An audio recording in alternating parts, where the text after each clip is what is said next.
Good morning, my friends. Ben and Woods, 97.3, The Fan. No primal scream this morning from your old pal Woods, but very excited. Doesn't mean I'm not in a great mood. Loved winning that series yesterday. Put everybody in a fantastic mood, certainly. And you check that box and move on. And I'm looking at our boxes right now on YouTube, and I can't figure out where to put my camera that makes me look the best. It's bad angle for me. Also, like, I'm higher than you guys, so I don't really know what to do. You can watch us on YouTube as well. I'm just trying new things, experimenting, if you will. I'm Woodsy. That's Paul Reindl. He's the executive producer of the program. Good morning, Paulie. Good morning. How you doing? I think your camera looks great. Does right it? There. Okay, good. Ben Higgins, your friendly neighborhood sports anchor, joins us as well. Good morning, Benjamin. Good morning. Thursday, Throwback Thursday. Good to see you all, as always. Masters Thursday as well? It is, although they're a couple of hours delayed, at least, because of the rain. I'm the only one. I was the only one Masters. to celebrate. I wore my green sweatshirt on purpose. And let's say I get a little toasty. Need to take it off. Look at that.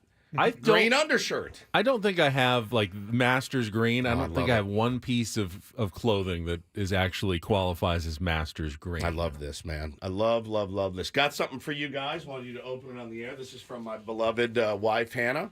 A gift. It says, happy late anniversary, Ben Woods and Paul. Oh. Now, we had a discussion about this, and I thought we would talk about it on the air. So I'm going to let Ben open it, Paulie, but it's also for you. Okay. You know how, like, when you were little, right. let him open it, but it's for both of y'all. The bag says Nike. Yeah, fresh new cleats for you guys. So it seems like a very Paul-esque gift. It's a Nike framed picture of us from our first pitch. Look at that. That is gorgeous. Isn't that beautiful? Ben and Wood's first pitch. Now, where are we going to hang it? So, therein lies the... Because There's the rub. There's the rub. So she goes, babe, look what I got for you guys. And I go, babe, that is so thoughtful. Thank you so much. It looks so cool. That looks really good pictures of all of us. Yeah. And I said, oh, that's so great. And she goes, well, I got one for you guys. And I said, oh, okay. She goes, I thought you could hang it in the studio. And I go, that would make sense. This is where we broadcast. I go, but I don't, it's not just our studio. And she goes, so? And I go, I don't know. Like, do you think anyone will get mad if we hang it in here? Yes. No. See, I agree with Paulie. I would say the majority of the people that are in the studio. Do you think so? We get mad. Yeah. Like, who do they think they are? Yeah. I think so, too. You don't think that? Well, I mean, other shows have put up, like, the buzzer beater shot. Chris Ello put that headline, I believe. The no-hitter. Nope, we put all those up. Yeah, did we put up that one, too? Yeah. Yep. Oh, I thought they put that one Put up Happy Birthday, Ben. Yeah, the Ben, you do a great job over there. Somebody did. Oh, did they? We still have that? Yeah, it's still up there. Okay. Yeah. Pound Town. I mean, we tried to add a little spice to the studio.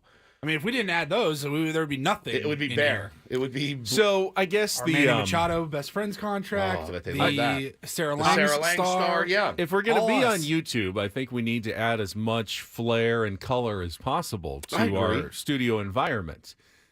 I guess the issue is that every show did that. We'd either have a big jumble of all three shows with a bunch of different stuff that are completely unrelated because they're the three different shows, or we'd all have to take it all out at the end of every show and then reset it up for every show in the 4 minutes in between shows every single time, which that would be a real drag if we had to reset the entire studio every time. Yeah, I don't want to do that.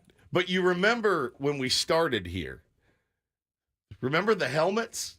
Oh. There was a Chargers helmet. There was It was just a Chargers helmet. There were two, I thought. There wasn't an Aztecs helmet? No, there was not an Aztecs. It was a Chargers helmet.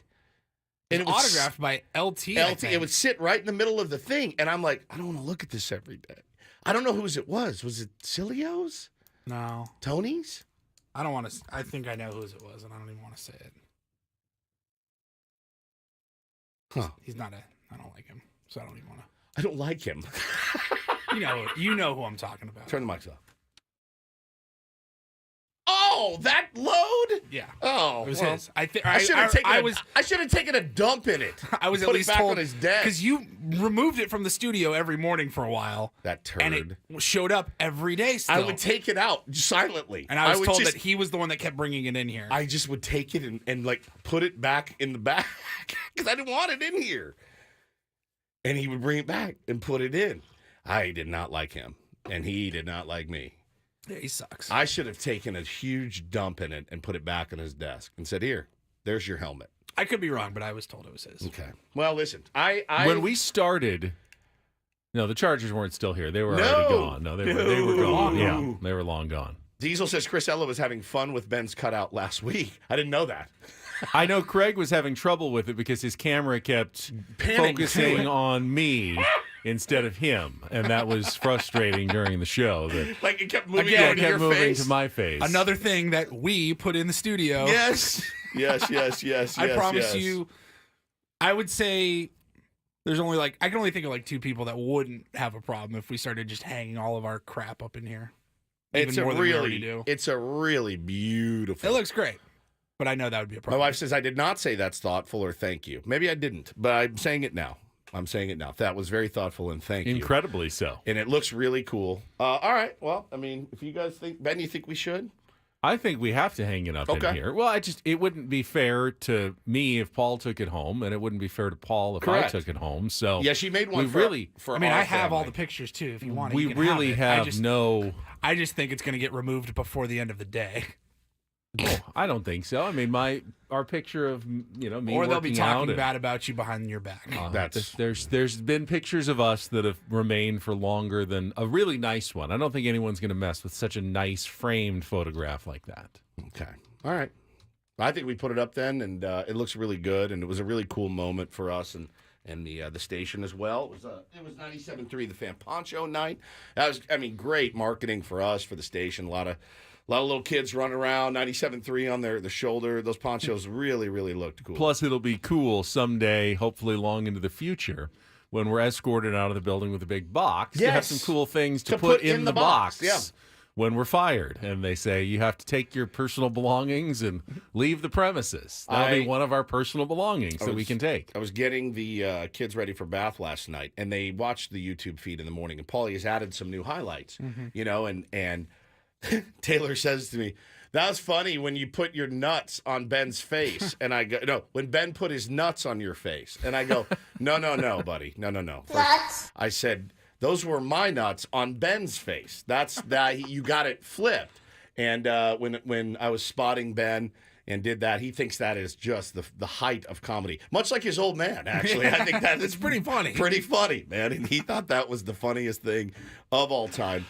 He did also tell his class, his 3-year-old class, "My mom's going to come here. She's going to punch everybody in the balls," is a quote. And the kids got upset. So was that not true then? That is not true. Hannah was not planning a class visits for... Many of them don't have balls, right? but he told everyone in his class that. And Hannah's like, and I was like, we've never said we were going to punch anybody in the balls, especially her. Especially young children. I go, holy cow. The imagination on these people are on these little... It'd be sad if some of the young kids were worried that was going to happen. Yeah, because my wife is she's in the class all the time and helping out, and they love her, and they were really affected by the fact that now she's going to come in and punch you in the balls. And I guess one of the little girls started really crying, and Miss Maddie had to tell her, "You don't have balls. It's okay." And she's not going to do that anyway. That's why you don't have to worry. So good, dude. So good. The thing, Miss Maddie grabbed Hannah and goes, "One day after this is all over, I want to take you and Steven to dinner, and I want to hear all the stories of Taylor and Bo." And I go, I mean, it's you've seen them. I mean, they've been under your care since they were 2 years old. Both of them. I said, you've seen more than we have. But it was outstanding. Stella was her name. Poor little Stella.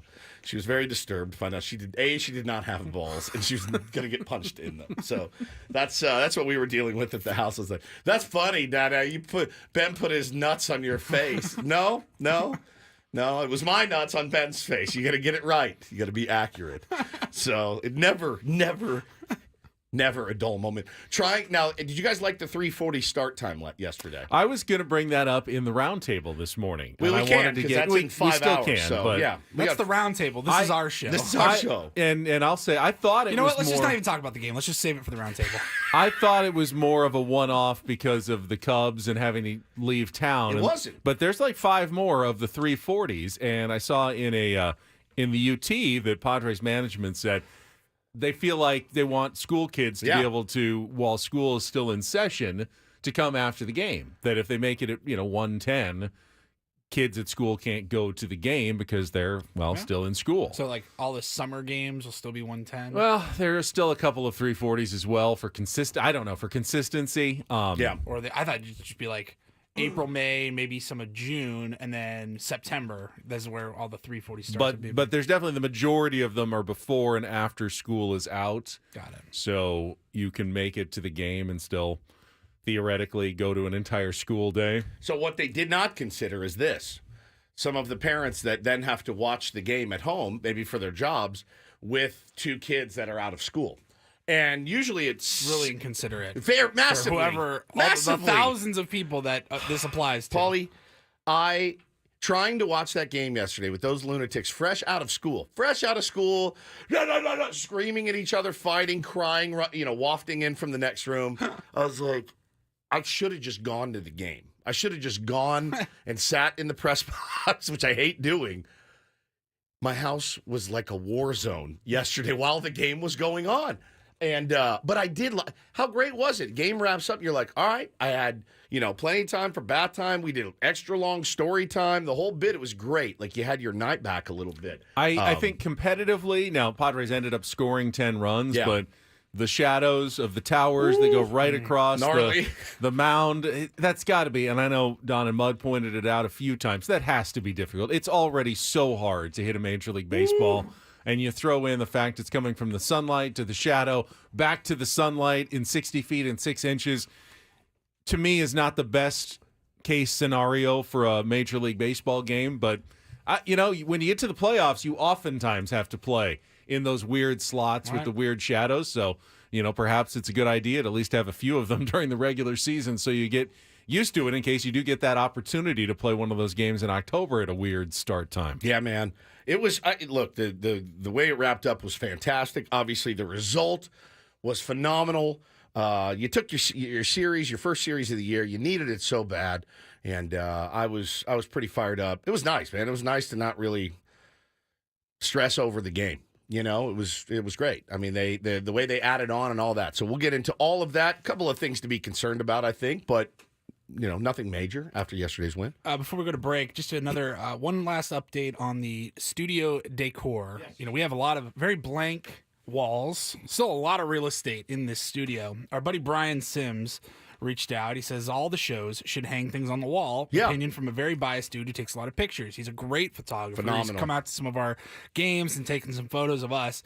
Maybe we should just plaster the studio with framed photos of the 3 of us. As many as possible. Since Ben doesn't think anyone would care, see how that goes. We just put like 100 framed photos. I think it'd be a great bit. Would we care if the other shows put some stuff I up? would like it. I encourage it. I feel like I would be really happy if Tony and Chris wanted to put some pictures of themselves up. If Annie and Elston and Braden had pictures, I'm okay with that. I think a decorated studio, if we're going to be on camera, the more decorated, the better. You see some of those shows now, they got tchotchkes and everything all over the place. Dan to add Patrick's a little... is too busy. Okay, that one is really busy, dude. He needs to clean it up. But we could use a little bit more. Behind yeah, me. Yeah, I think it's a good idea. We could use a little bit more. Spruce it up a little bit, man. Spruce it up a little bit. So yeah, let's get into. We'll set the menu next. We did have an unfortunate cancellation this morning. Dallas Braden texted us. He was supposed to come on at 7:30. Had we teased that he was coming on? Yeah, I think we tweeted it last night. Tweeted it. Yeah. So he was going to come on. Now he's not. Sorry. I really was looking forward to him. I think he's been brilliant throughout the A's situation, which is a very tough position for him to be in. And his work that he's done on the pitching injuries has been top notch. He is a phenomenal he owes guy. us now. So Correct. It's not that we can ask him to do anything. I know you at like this to point. think that that's how it works. It's not how it works. Not how it works. All right, we'll set the menu when we come back and then get into yesterday's 10-2 win over the Chicago Cubs. You want to scream? A primal scream? No. I think you're actually just supposed to win series. Okay. Well, So- it's been requested. You're not so- supposed to come back from 8-0, so you can primal scream that one. You take 2 out of 3 at home, you're just supposed to do that, actually. Okay. I had to get it out anyway. All right, coming up next, let's get our first check of traffic with Kelly, and off we go until 10 o'clock in a roundtable from 10 to 11 this morning on 97.3 The Fan.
Are you excited that the announcement came out, Ben, that 9 Inch Nails is going to put out a new record? Big Nin guy.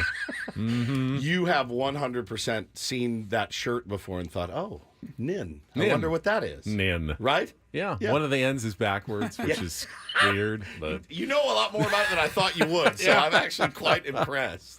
That is probably the thing I'm most thankful for the pandemic, that and my son being born. So they're coming out with a new album. Yeah, but I didn't really... Who's their lead singer? Trent Reznor. Trent Reznor. I missed the 9 Inch Nails wave when I was younger. I just missed it. I was weird. I just missed some really good music. Pandemic happened, and I listened to a podcast, and I just got the pandemic was weird. I got way into music I'd never really listened to, and now I'm like fanboy out of your mind. I'm obsessed with it. And I just saw he's coming out with a new record, and it could not come at a better time. So this actually fascinated me. Maybe it was better in Foreplay, but I'll bring it up here before we set the menu. You tweeted out, you responded to someone who wanted album covers that represent how you're feeling about the Padres. Yes. I thought, this is right up Woods' alley. I love this. This is right up Woods' alley. I would like to see more posts from Woods on album covers that represent how you're feeling about the Padres. Yeah, you don't have to do it every game, but given mile markers throughout the season would be fine. So I did the Pink Floyd Scream the other night after the loss, and it just worked perfectly. And then I did the settling in for some Padres baseball, the Scorpions album where there's forks covering his eyes. And then, of course, after the win, you saw the one I tweeted, Man-O-War anthology, just 4 buff dudes all oiled up in Speedos, essentially. Because I was feeling good. Boys played really well yesterday. Yep, Padres have some buff dudes right now. We will talk about the game coming up here in our Padres Wrap-Up. That is in our next segment, just a few minutes away. And there's definitely mostly good, obviously, to talk about. But I think we want to get into kind of what's been going on with Ha-Sung Kim and some of the other issues with the San Diego Padres as well. So get into that in our first hour of the show. It is a Throwback Thursday, which means we'll play a little real or fake today. Love that we mix that in, because if you don't feel like you can challenge Woods on musical trivia, which... You're an idiot, because I've been getting my ass kicked lately. Yeah, but it's tough, though. Some people just don't have that kind of knowledge. Real or fake is for everybody, and it'll be an opportunity to qualify for a trip to Las Vegas coming up at 7:10. Yeah, don't do this at 7:20.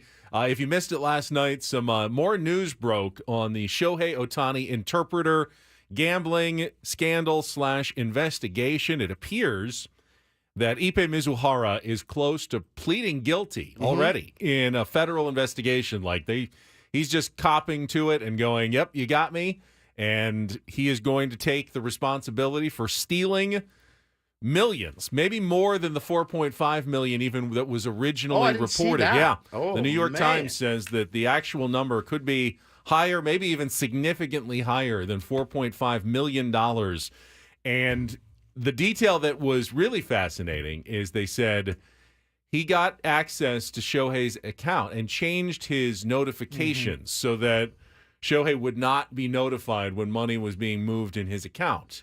And that is presumably how he was able to get away with it for as long as he did. A couple years this thing went on, right? A year and a half or so, I think, is the timeline. And I'm sure as the investigation continues, and if there is a guilty plea coming up, it'll come with a detailed confession of the particulars of the crime and what happened. But the bottom line here is, and we can discuss this, but if you believe this story, Shohei's pretty much off the hook in terms of any wrongdoing whatsoever. He's just the victim in this case.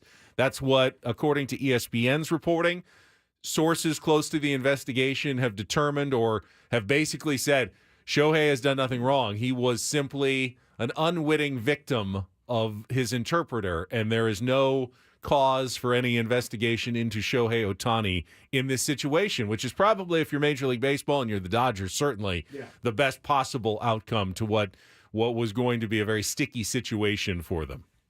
Yeah, and we're going to talk about it, 7:30? 7:35, Okay. yeah. It sounds like you guys just talked about it. No, I mean, I think There's more. I think there's more to get into, but I just wanted to kind of get that on the table early with what came out. That was fairly late last night, so I thought maybe some people had missed that. Second half of the show, it is a Smart Baseball Thursday. Eno Sarris will join us from The Athletic for our super polished, yet-to-be-named Smart Baseball Weekly segment and catch up with Eno as we do each and every Thursday. Reindl Report in our 9 o'clock hour. No game today, but we do have our roundtable that will be from 10 to 11. I've been told we'll have a full house today. Is that right? With everybody in studio, which means someone's going to have to go sit on Braden's lap and use that microphone as well. I'd hold your ground if I were you. That's what I was just going to ask you. Hold your ground when they all arrive and keep your seat. So I'm here 6 to 10. Mm-hmm. Then Annie takes over in this spot with this computer. She has a 3-hour show to do after the roundtable. Is it gentlemanly of me to get up and move? Is that expected of me? Is it? Would it be gentlemanly of me to get up and move for Craig, though? Are you going to? No. Oh. I'm sitting here. I'm moderating the roundtable. I would like to remain in my seat I while don't that think happens. you should be pressured or anyone's expecting it. I do think it would be a nice thing to do. Classy move.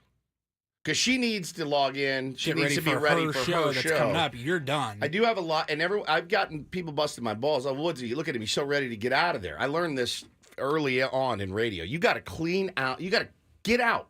Trust me, I wouldn't want somebody in here playing grab ass if we were trying to get ready for our show. So I try to get my stuff ready and get the hell out of here, let them do their show. Savvy, so I will. I'm going to move. Savvy listeners may have noticed that on the last segment of our show, we actually now get out a couple of minutes earlier. Yeah. Just because there wasn't enough time to do that changeover really efficiently. Right. Yeah. But in the roundtable, we don't get out earlier. We get out at the normal time, which means there's a really short window between the end of the roundtable and the start of the Annie and Elston show. So in that sense, I'm going to move. maybe it is nice Yeah. if you do I'm gonna especially move. move out of the way. I'll With the slide addition over. of cameras and lights and all of that, it's like, all right, we need more than 3 minutes. I'll slide over. Now, would you do it if Annie was a guy? Or are you doing? Is this a female? Like, I want to be a gentlemanly sort for my female colleague. I'll be honest with you. It's probably a little of both.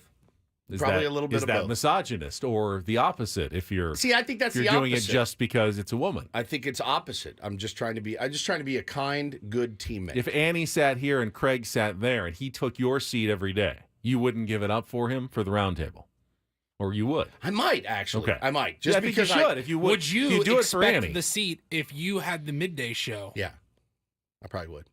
There you go. I probably would. There's your answer. Yeah. I want to be where I'm. So when we hit the ground running, I'm ready to go. You should actually move too. I so. don't feel like I should feel bad for not moving. You should.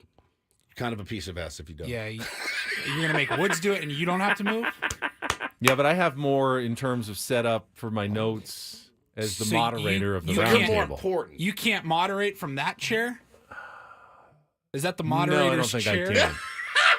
It's Ben, I think dude. I would be out of sorts and out of my comfort zone if I tried to Benny move. and the Jets. That's why I love him because he's like, no, not moving. Sorry, And you're the diva I'm the diva around this building. That's right. I'm not trying to be disrespectful. I'm simply trying to make the show sound as good as possible. And I think it does if I'm sitting here in this chair and not moving over to the middle. See, like here, I can see all of the Yes, he does. the doesn't people need a that I'm chance talking to, and I don't need to see. be You can like, see everybody from right there. right in He the likes middle. to- No. He likes to lord over everyone. If I'm in the middle, then I've got to be going left, right. You But don't here, mess with I the can- moderator. I can see everybody. If anyone wants to jump in with a You point, could I have a sit good right vantage here point. in this chair next to me. James and says, see I everybody. like my seat.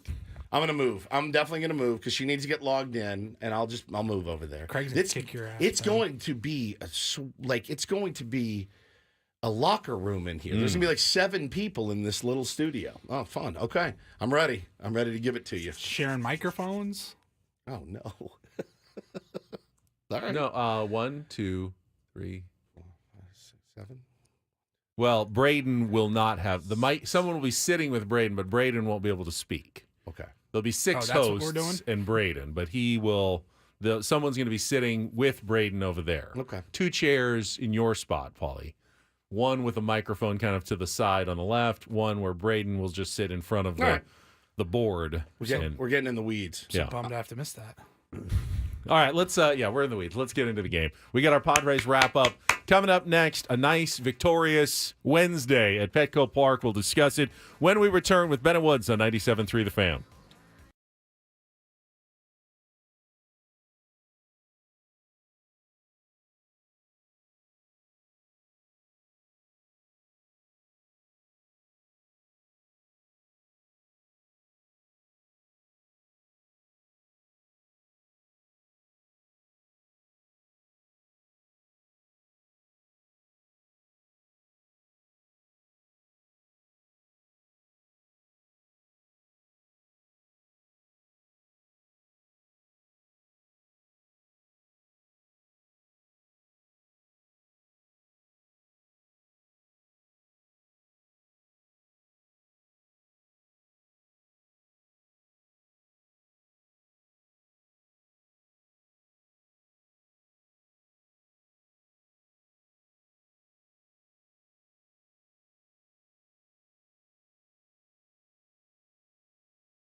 Padres win a series for the first time in 2024. We've got all the highlights from Jesse and Tony, and we'll get to those right after a check of traffic here on 97.3 The Fan. From the 97.3 The Fan Traffic Center, here's Kelly Danick. Guys, we're dealing with some very foggy conditions, especially along the coast. So please factor that into your drive. Give yourself plenty of extra time. Be extra careful once you are out there. The Cordell and Cordell traffic cam doesn't show any incidents or accidents at this time. I'm Kelly Danick with Ben and Woods, San Diego's #1 sports station, 97.3 The Fan. I love winning, man. I love winning. You hear what I'm saying? It's like better than losing. Oh, my God, I'm so stiff. Miss any of the Padres win yesterday? Ben and Woods didn't. What up, crew? We've got you covered with all of the highlights. I like it when the Padres win. Yeah! Yeah! It's the Padres Wrap-Up, presented by Hamul Casino. With thrilling slots and tables and all the best rewards, Hamul Casino has all the fun you're looking for. Hamul Casino, fun above all else. Yeah! Give me a do damage. Do damage! No balls, 1 strike. Pitch to Campusano off the handle, floated into left field. That's down for a base hit. Profar got a great read. He's going to come in and score. Padres take a 1-0 lead in the second on an RBI single from Luis Campusano. Hendricks, after a slight delay, delivers, and Merrill rolls it to second base. Mastroboni has it. Long way to second for 1. That's all they'll get. So an RBI fielder's choice for Jackson Merrill, and a 2-0 Padre lead. 2 balls and 2 strikes now. Here's the pitch. And Bush hits it in the air to deep right field. Fernando's going back. He's looking up. This one's going to go. 2-run home run, Michael Bush. Manny at first, nobody out. He runs on 3-2. Profar lines it into right center base hit. Manny's on his way to third. Going to have a chance to score. Ball rolls all the way to the base of the wall. Machado's headed home. Profar's headed to third. The relay, the tag. He is out at third. RBI double. Jerkson Profar has put the Padres back in front 3-2, but out. Trying to stretch it into a triple. Here's the 1-1. Campusano chopper to short. Swanson backhands it. Only plays to first. Throws in time. And an RBI ground out for Campusano. Kim trots home and a 4-2 Padre lead. As Cronenworth launches this one in the air. Deep down the right field line. Fair foul. Good news. Fair ball and a home run. Jake Cronenworth pulls his second homer of the year down the right field line, and the Padres add on. It's 5-2. First, nobody out. Profar swings at the 0-1. Skies it's a deep right field. Suzuki is back at the porch, looking up, gonna go! Second of the inning for the Pods. Third hit of the day for Profar. Just like that, it's 7-2. Jake swings, hits it on the ground left side. That's through into left field, and a base hit. Bogart's rounding third on his way. He's going to score. Tatis speeds into third base. An RBI single for Jake Cronenworth, and the Padre lead is now 8-2. Here's the 0-2. Zokar hits it on the ground through the right side. Base hit. Tatis on to score. Cronenworth advances to second. 9-2 San Diego, as Jose Zokar collects an RBI single in his first at-bat of the day. De Los Santos delivers, and a ground ball to third. Backhanded by Rosario. Long throw to first is perfect, and the ball game is over. Padres win their first series of 2024 as they take 2 out of 3 from the Cubs, and they take this one with an emphasis. 10-2 over the Cubs here this afternoon. Dylan Cease, brilliant in 6 innings for the Pods. Yeah, I mean, I know it's important to win series, right? That's how you do it. You know, we talk about getting better as the game goes, series goes. An indication of getting better as the series goes is winning series. So it's important that we're able to do that. Very important. Lot to like about that game yesterday, and I think we start with Dylan Cease, who has had 3 good starts in a row, but this one was exceptionally good. 6 innings, 2 hits, 2 runs. They were unearned, 7 strikeouts to earn his first victory as a Padres pitcher, and he had the kind of stuff that you see from guys who flirt with no-hitters. Yeah. Didn't end up getting one. Obviously, the error on Ha-Sung Kim that extended the 4th inning and led to the Michael Bush home run. Part of that's on Dylan Cease. You know, you got to be able to react when something bad happens behind you, but the offense then completely picked up Ha-Sung Kim and Dylan Cease and responded by retaking the lead and never relinquishing it as the Padres went on to that 10-2 win. But Dylan Cease, I think filthy was the word that Mike Schilt used after the game. He was absolutely filthy. It's weird for me to look down have a guy in a San Diego Padres uniform that's touching 99.6 miles an hour and averaging 97 miles an hour on his fastball.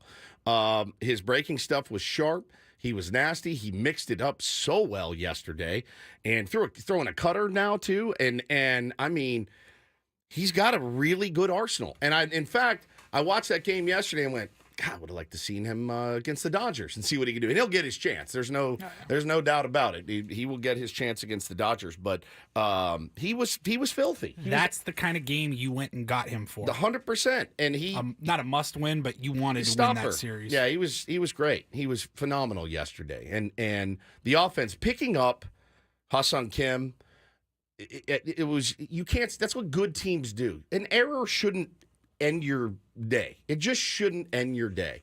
And it felt like it. Kimmy was real upset. You could tell, kind of slumped his shoulders, put his head down.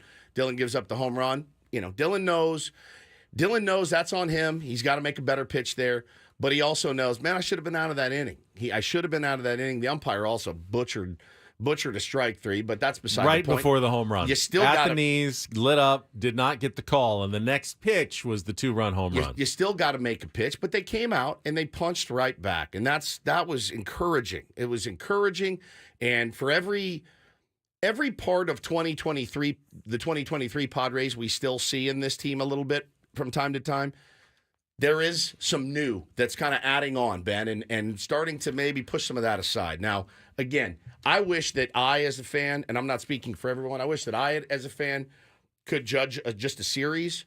Just say, well, but we can't really do that in this job. Say, let's talk about it after the series is over and react. That's really how you have to do it. Like Mike Schilt just said, you got to take it series by series. How did this series look? Well, 2 of our starting pitchers were terrible. One of them was really brilliant. How was our defense? Our defense wasn't that great. Okay, how was our offense? Our offense responded. We scored some runs. I like the fact we were able to manufacture early. Yes, I like that, Mike Schilt. I like that a lot. I like the way the game was played. Thank you. Put him on. Put him in the queue. But you know what I'm saying? Like, they go in and pick up Kimmy when he's clearly scuffling right now. A little credit as well. Dylan Cease already came to the Padres as a polished product and an ace from the White Sox, but he's added that pitch officially. That sweeper's in there, and give Ruben Niebla some credit for maximizing Dylan Cease here early in the season. He even threw he calls it his palate cleanser 60 his troll ball, 3-mile-an-hour changeup. Yes, his troll ball. Not something that you're trying to get anyone out with necessarily. Just trying to throw another seed of doubt into the mind of the hitter as to is there any chance that he's going to throw this to me right here? And if you're thinking that, then you're probably not thinking about what you need to be thinking about. Here comes a nasty fastball or a knuckle curve or a sweeper or something else from Dylan Cease that will get you out. So, and you'd be massively remiss to not mention the day that Jurickson Profar had. 3 for 3, home run, double, 2 runs scored. Our beloved. 3 ribs for Jurickson Profar, who loves playing here, thrives whilst in San Diego, plays so far above, his career numbers when he plays here. Oh, he's not a career 1,012 OPS guy? Okay. It is awesome to see. It's awesome. It's awesome. There's something about playing for the San Diego Padres that Jurickson Profar really loves. Now, guys with track records, good, bad, middle, whatever, they usually regress to the mean. But for Jurickson, you just ride this wave with him for as long as you can. And, I saw a lot of people yesterday saying, we don't need another bat. No, we still need another bat. I don't know that we need another arm. His hot, yeah, right. I don't know that his hot streak and the way that he started the season, I don't know that it'll continue. It's pretty torrid right now. But, he's getting extra base hits. He's slugging on a team with very little slug right now. That's what you paying that guy $1 million. Can we give him a raise? Because he absolutely deserves one for the first. Well, he had some incentives in his deal. He does. Which, if he continues to play like this, he's going to need all of them. Which I don't know. I assume that impacts your luxury tax level as well. Met incentives will count against the luxury tax. So all these things that AJ Preller probably has to think about as he's considering whether or not to sign another bat. Saw some people, you don't need Tommy Pham now. You've got a starting left fielder. And I wouldn't take Jurickson Profar out of the lineup, that's for sure. No. Now, you still need another bat, though. And it could be Tommy Pham. You need a designated hitter when Manny gets back into the field. But it could also be Brandon Belt. If you're feeling good about Jurickson Profar in the outfield, then you don't have to necessarily make it an outfielder for that next bat, which gives you more flexibility with the way Jurickson has played so far this year. He's been great. And I'm already seeing it in the chat. You're not moving Xander Bogaerts back to short, I don't think. I don't think that's something that you do. And I think all that does is shatter the confidence. I think you've committed to this move. Look, Ha-Seong Kim. This is not an experiment. It's not an Ha-Seong experiment. Kim No. At short. He's not The some. experiment's actually Xander at second. Yes. Correct. And that's gone pretty well so far, actually. It's been fine. Yeah. It's been fine. You don't knee-jerk this thing, though. No. And slide Xander back. Now, if Kim needs a day off, sure. Yeah, absolutely. Put Xander at short, right? He has the ability to do that. But I don't think you knee-jerk it a couple weeks into the season. Ha-Seong Kim is the better defender. I know that he's booting it right now. I know that he's a little bit yippy right now. He is the better defender. There's no doubt about it. Absolutely. And that's not an eye it's test not thing. up for debate. He's a better defender. That's a 3 years of metrics, seeing what he's done. He's played an awful lot of shortstop during his time here with the Padres. Everybody in baseball who knows baseball will just agree. And it's not a knock on Xander. Not at all. It's simply Ha-Seong Kim is the better defender. Now, just like great offensive players will have a slump, great defensive players will sometimes go through a bit of a slump. And clearly, Ha-Seong Kim is just, as you said, a little yippy. You know, had one bad throw that turned into another throw. Mike Schilt actually, he said, I don't want to make excuses, and then proceeded to make about 7 of them on the Ha-Seong Kim error yesterday. Well, there's the shadows. I think it hit a seam. It was 109 miles an hour. It took a weird hop. That was not an easy play. Right. I still think he's in a good place defensively. Listen, the one ball just got away from him, happens periodically. The other one was kind of a weird play. He's trying to come in and catch the ball and tag him before the guy scores. And, so I don't really, think too much about that one relative to, defense. And today that ball was hit with some pace, and it was like that second hop. It kind of maybe, I don't know if it had a seam. I don't know. He maybe tell you, but it just kind of kicked a little bit on him. I don't know. I don't want to make excuses for him, but that was a tricky play. Ball hit hard. Got some of the shade taking place, shadows, and then it looks like it took a different hop, and sometimes that second hop will kick on you a little bit. So anyway, I have zero concern about Ha-Seong Kim defensively because of the position of the moon and the eclipse. Right. Earlier in the week, that may have affected the gravitational pull on that baseball. Really, you can't really charge Ha-Seong Kim with an error, or at least a meaningful error there. No, he is he's going to be fine at short. I still feel confident putting him out there. And look, that game, had we not come back and picked him up, which is again what a good team does, it would have sucked. It would have sucked, and it would have been the second game in about 5 days that you feel like could have gone different if Ha-Seong Kim makes a play. But it's so hard for me to bag on that guy. It really is. I know he's struggling with the bat. I know he's struggling with the glove. Why are you defending a guy that's struggling with the bat and the glove?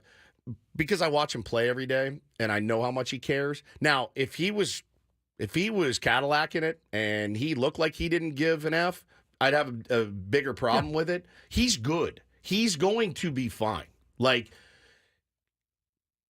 He has gotten better every single year since he's been here. That's all you can ask from a player. And I just the knee jerk of just move Xander back to short. No, they move Xander off short for a reason. Why? Because Ha-Seong Kim's a better shortstop, and I think he's going to get it figured out. If I'm wrong, I'll wear it. I don't care. I mean, I think it's a pretty safe bet.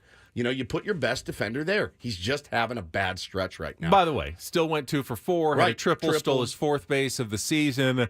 Got some praise from Mike Schilt for the heads-up stolen base that did lead immediately to Jackson Merrill's RBI Fielder's Choice ground out. That's a stolen run, essentially, for the San Diego Padres. Yep. So even when he's not playing well, you feel like Ha-Seong Kim is still doing some things that are hopefully helping your team win. But, yeah, good production. Manny definitely looks like he's coming back into being Manny again. The swings that he's taken, another 2 hits yesterday. 4 for his It's last 9. Yeah, it's just the last couple of games. He's definitely looked more Manny-like for sure. Yeah, no question. And we need that. And we need that this series, going up to L.A. against the Dodgers. Manny, we need Manny. We need our cleanup hitter to clean up. And just really encouraged by a couple of the guys on the squad, obviously Jerks and Profar. That little lineup flip has been pretty good for him. Jake Cronenworth continues to It's amazing to how be that great. can happen. Yeah, Just a little one tweak. little tweak in the lineup. Yep, and so I think you ride with that. And, again, I think Adam Jones said it yesterday. Once Manny gets back to third, feels like he can contribute in other ways. I think it's going to be beneficial to him. So, again, tread water, tread water, tread water. That's kind of what we're doing right now. Still interested in them adding another piece, and I'm sure we'll talk about it on the roundtable today, too, and probably more on this show. All right, we'll come back. Got a couple more thoughts on the game from yesterday, including a statistical, I think, oddity that I'm not sure how rare this is, but something that was pulled off by one of the Padres yesterday. And then we'll play a little real or fake, chance to qualify for a trip to Las Vegas, all coming up in our next segment, hour number 2 of Ben and Woods on the way next on San Diego's #1 sports station, 97.3 The Fan.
Padres beat the Chicago Cubs 10-2. First series victory of the season.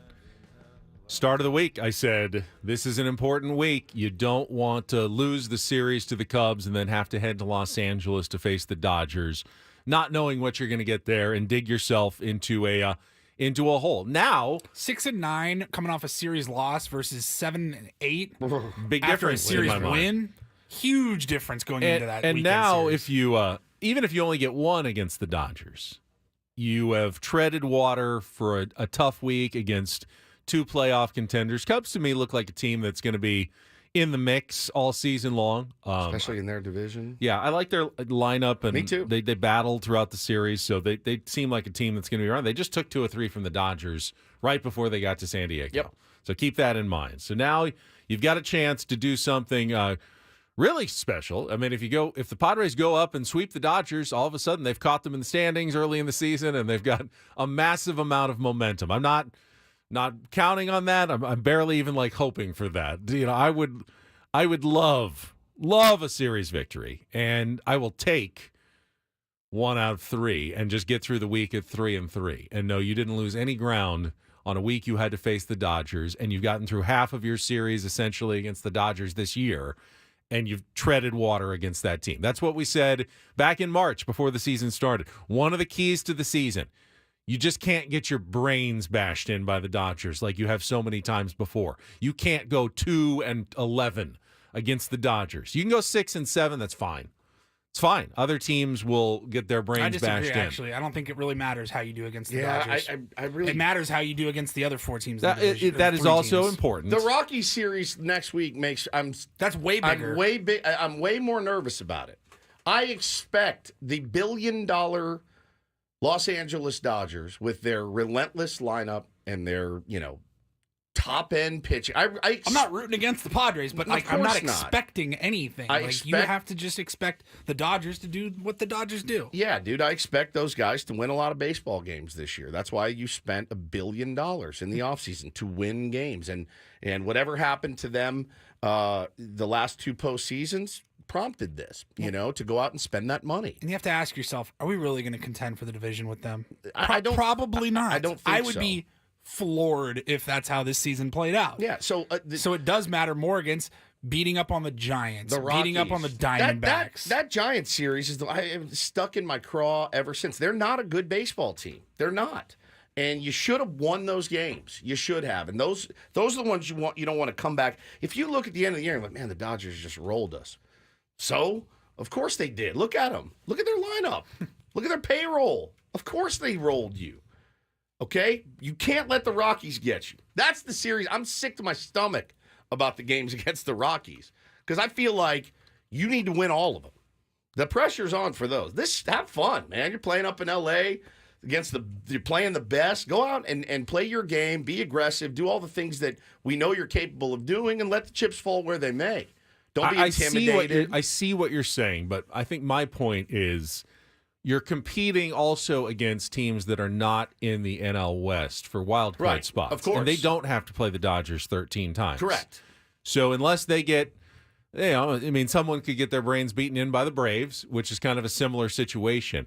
But you kind of have to avoid that, or you're really giving up 5 or 6 games in the standings to another wild card contender that doesn't have to play the Dodgers. That's why I'm saying you have to close to tread water against the Dodgers to be in the wild card race. Not to win the West necessarily, but it's important not to just get completely bodied. Yeah. We've seen that happen with the Padres, and it's been very costly for the Padres. That's fair. In my opinion, it's much more important to beat up on the Giants and Diamondbacks and, of course, the Rockies than to tread water with the Dodgers.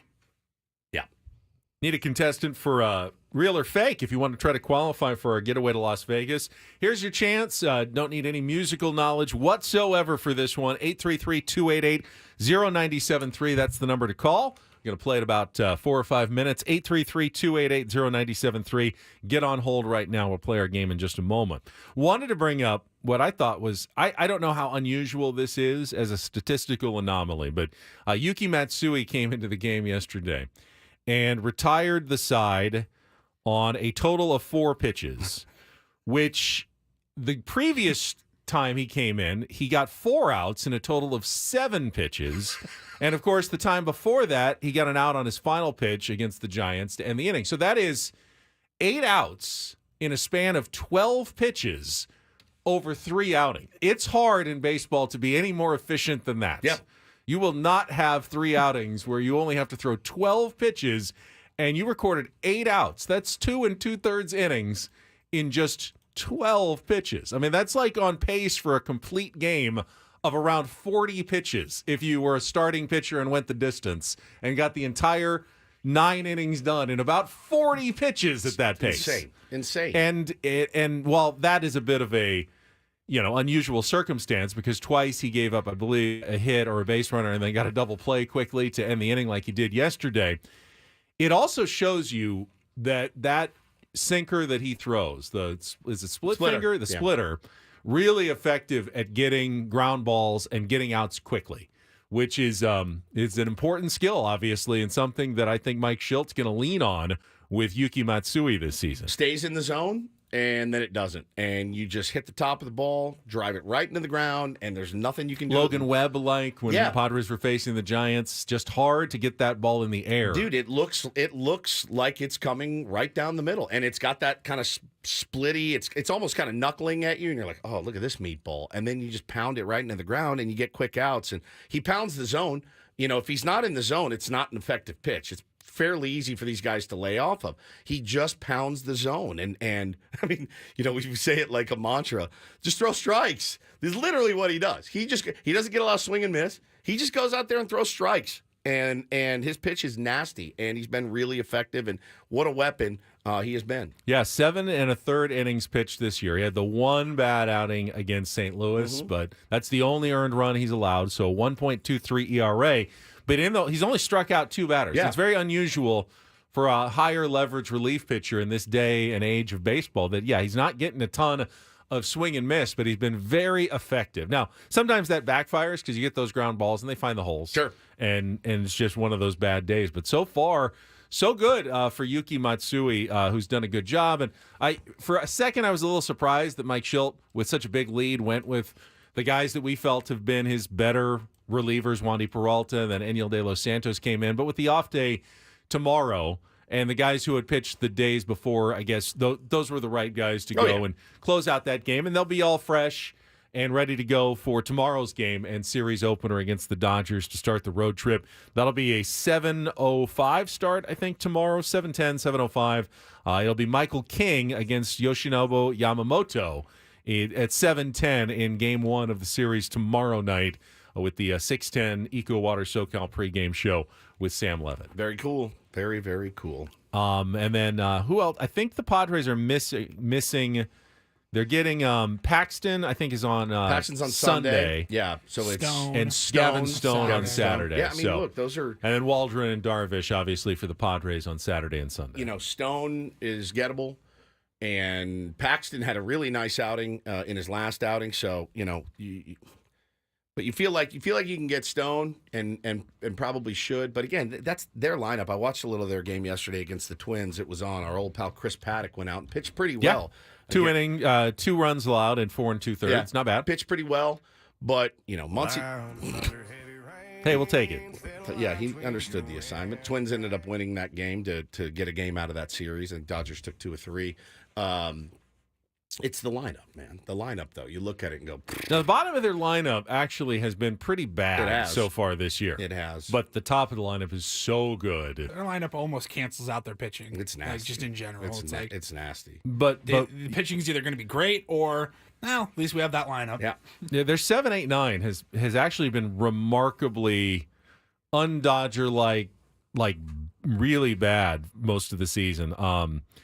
Outman's under 200, Kike's under 200, Lux is under 200. Chris Taylor's hitting 037. They're 1 through 6, though. But their 1 through 6 is nuts. It's the difference in this team. I mean, Mookie Betts has been the MVP so far. Even though he's cooled off a little bit, he's still been incredible. Shohei Ohtani has even really totally gotten hot. He's starting to come around. He's still got 1,000 OPS. Freddie Freeman's 920 OPS. Teoscar Hernandez has had some big home runs. He's got an over 900 OPS. Muncy is even hitting 250, which for him, with the home runs, that's all they're asking of him. So those top 5 guys, at least, have been fantastic. After that, Will Smith, and then Will Smith's been great, too. So they have 6 guys who have been fantastic. And then after that, they're not getting anything at all. Yeah, it reminds me of our squad last year. The only difference is those top 6 are actually producing all at the same time. Yeah. I mean, that's the weird part. And that's, you can look up and you're like, oh, we're down 3-0, just like that. But, Michael King, I was really encouraged by his last outing. So hopefully he can go in, mix it up enough to keep these guys off balance. And we'll preview that game tomorrow, I'm sure. Yeah. All right. It's time to play a little Real or Fake on a Throwback Thursday. Let's get to it. Some are here for the compelling sports talk with Ben and Woods. You can go plow through another donut. It's time for Real or Fake on 97.3 The Fan. Tell the people what they'll win today. If you win, get 4 out of 7. We'll put you into the drawing for our grand prize, monthly grand prize drawing for a 2-night stay at the Westgate Las Vegas Resort and Casino and 2 tickets to Kool and the Gang, back by popular demand. I don't know how that exactly works. Do people just call the Westgate and say, we must have more Kool in the Gang? Or is that just something you say? Or is it just something you say? But we start every morning, hey, it's Ben and Woods. I mean, they had multiple sold-out shows. Is that the popular demand? Like, well, if they're going to keep selling out, we better keep putting them out there on the stage. $70 million in room renovations. Check it out. The Westgate, home of legendary Vegas fun. Tickets available at Ticketmaster.com. Eric, are you there? Would you like to be our contestant today on Real or Fake? Would absolutely love it. Hello, gentlemen. Good Hello, morning. buddy. All right, Woods is here. Happy to help you if he can in our category today. And did you really think we would not have a Masters-themed Real or Fake today? I kind of knew it was coming. Did you know? All right, Woods, I'm going to need you. I mean, I'll do my best. Yeah, it's not like anyone's going to have any idea. Did you know that all 18 holes at Augusta National Golf Club have their own official names? Well, you do now. Today on Real or Fake, I'll give you a name. You tell me if it's a real nickname of one of the holes at Augusta National or a fake I have made up for our game. I think I can help you a little bit. All right, Woods has got at least an idea. All right, Eric, round 1, Real or Fake Augusta National hole names. Flowering crab apple. Real or fake? Ooh. I'm going to say, I feel like that's real. They got a lot of good flora over there. I'm going to say that's real. Woods is nodding no. He doesn't think so. Paulie, Nope. He says real. What do you say? That is real. That's Get the out of 4th hole. town. Hey, Flowering crab apple? That's the par 3 4th hole. Whoops. just All right, seems Eric. like something golf would do. Glad you didn't ask Woods on that one. Yeah. All right, round number 2. Carolina cherry. Real or fake? Carolina cherry. In Georgia, Carolina cherry, I'm going to say, Woods, what are you, fake? I'm going fake. I'm with you. Paulie? Yeah, fake. That is the par 4 9th hole to finish All right. the outward 9, the first 9 at Augusta National. All right, that's 1 out of 2. We go to round number 3. All right, let's try this one. Also an exotic dancer in the Atlanta area. Georgia peach tree. Georgia peach tree. Real or fake? That just seems so obvious. It seems to be so real. Yeah, I think it's fake. Yeah, it seems too real Too to obvious. be real, so I'm gonna go fake. Mm-hmm. You know me well. Yeah, That is buddy. a fake, correct. All right, that's 2 correct. All right, let's go to round number 4. Evergreen pine. Evergreen pine. Real or fake hole name at Augusta National? I'm trying to picture the course. Is there a lot of evergreen? What? A lot of pine. I'm thinking that's real. I feel like that's a good. That's a good course. Pine straw. Oh, Real. Okay, I'll real. roll with Yeah. There is a lot of pine, but there is no hole named Evergreen Pine. All right, we are 2 and 2 as we go to round number 5. All right.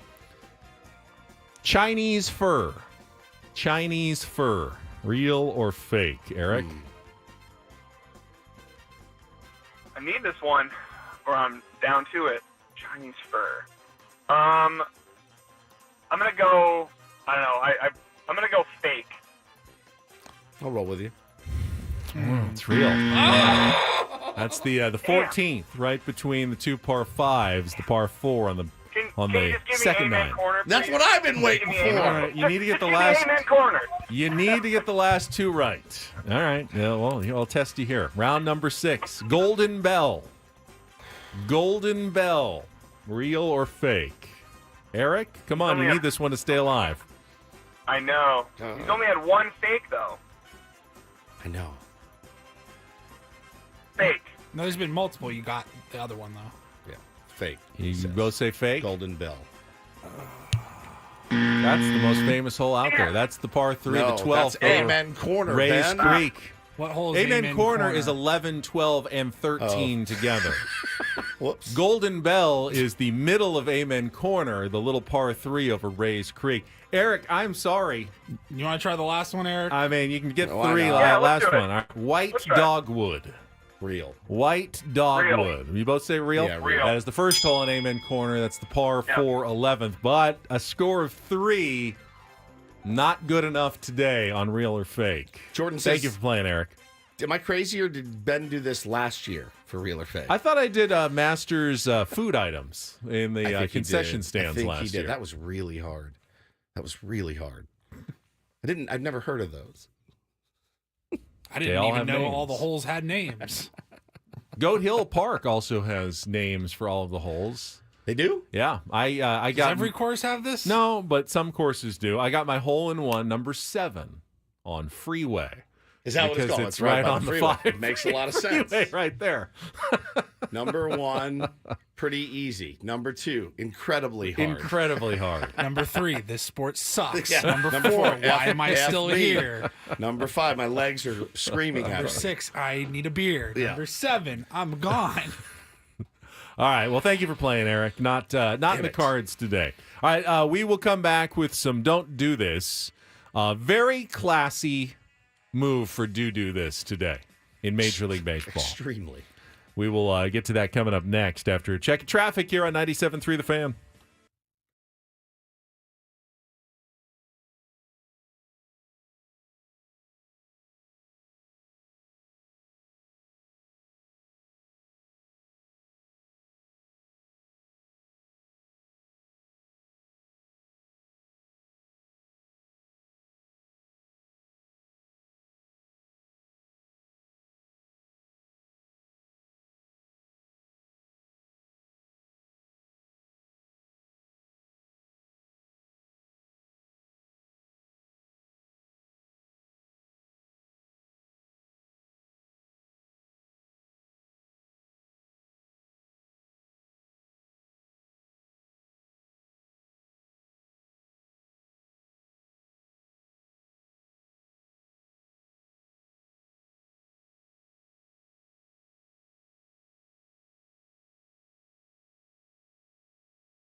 What's baseball really like? Join former Padre and MLB All-Star Brett Boone and his big league friends on his podcast, The Boone Podcast. He was terrific on our show yesterday. I got text messages from people going, dude, he's phenomenal. I said, I know. The stories are through the roof. You can follow the Boone Podcast in the free Odyssey app or wherever you get your podcasts. I was laughing about Dave Burba owning his ass all day long. It was so good. And I loved when I asked him about his 3-homer game, and he goes, which one? Brilliant. I love Booney, man. That was so good. All right, let's go a little Don't Do This. We told you the story about Toronto Raptor center Jonte Porter.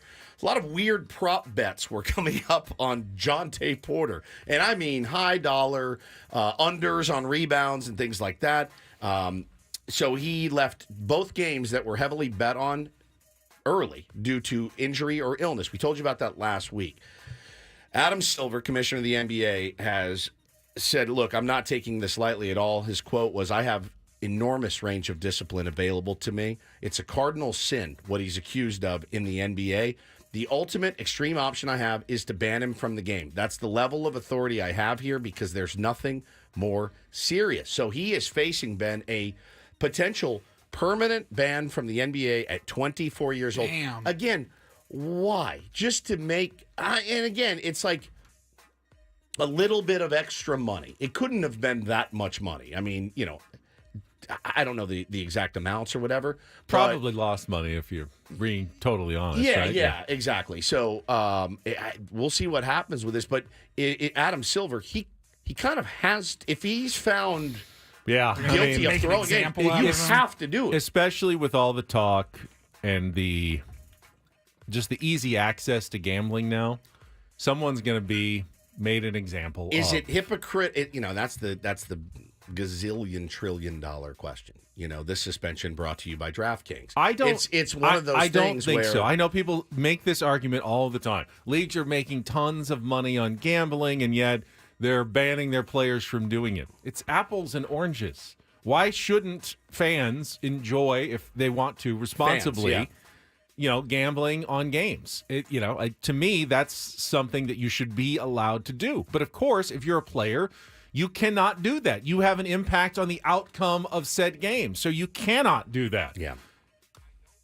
To me, it's apples and oranges. I get where people are coming from. Maybe you should just ban no gambling at all on any sports for anyone. Still going to be there. I don't know, but I mean, people have been doing it. They will continue to do it, but players cannot and will not ever be able to gamble on their own games, I would think. Yeah. I mean, they're even more liberal about it in Europe on soccer. You can bet on your own games in soccer as long as you bet on your team. Bet on yourself. They actually don't mind that. We're a little more strict about it here.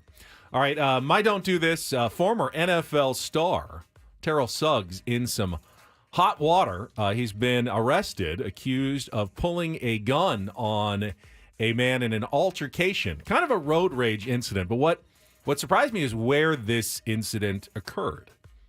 In a nice upscale drive-through at a Starbucks in Scottsdale. Oh. So you can make the ruling here. Here's what, according to the court documents that TMZ obtained, here's what happened. So it's like after noon, about 12:28 on March 10th, Suggs pulls into the Starbucks drive-through in his Range Rover. And he goes past the speaker where you're supposed to order. Goes too far. Okay. And then realizes it, backs up to get to the speaker, and backs into the car behind him. The guy in the car behind him, upset about it, got out and started saying some words to him. Suggs, apparently, in the ensuing argument, pulled a gun out during that argument. And a bit of an overreaction. The argument actually ended. They got back into their cars. They ordered. Then, as they're pulling out, Suggs flipped the guy off, who he had already backed into his car.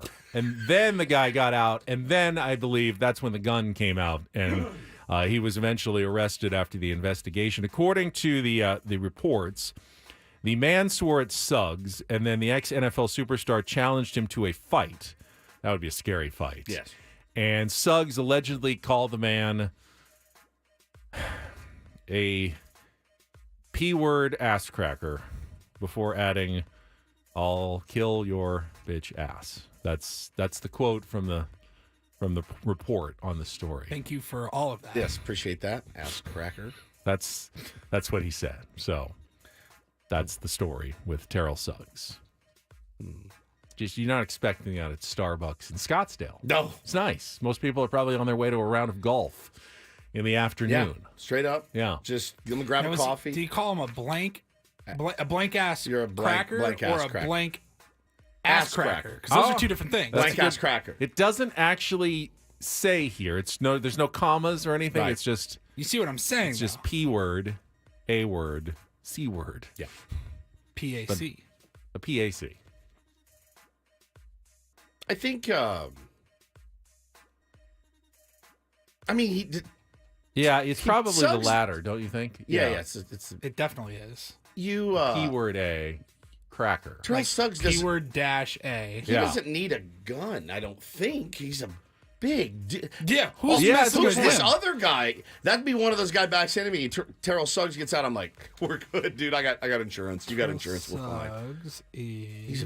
He's a big dude. That's Arthur. 260 He's an pounds. accountant at at the Marriott Right. there, and 5'2", and he was just wanted to get into the face of Terrell Suggs, I'm sure. That's some stones for sure. This was one of the cooler doo-doo this. DD Mega Doo-Doo. 6'3", 265, by the way. Yeah. God. I don't think anybody's really messing with him. We all heard yesterday the big news in Major League Baseball that Jackson Holliday was getting called up to the big leagues to make his debut for the Baltimore Orioles. I think he took an offer. He did have an RBI. But you always forget, well, if he comes up, somebody's got to go down. And that was veteran Tony Kemp. And I actually couldn't believe this when I saw him tweet yesterday after, I guess he got the news too. Hey, you're out and he's in. Tony Kemp tweeted, in the fall of 2010, our college had a series against the Longhorns for a 3-game set. Our hitting coach at the time was Josh Holliday, and his brother Matt brought his kid out to our early practice. I remember watching his son, Jackson Holliday 7, with a sweet lefty swing. Go get him, kid.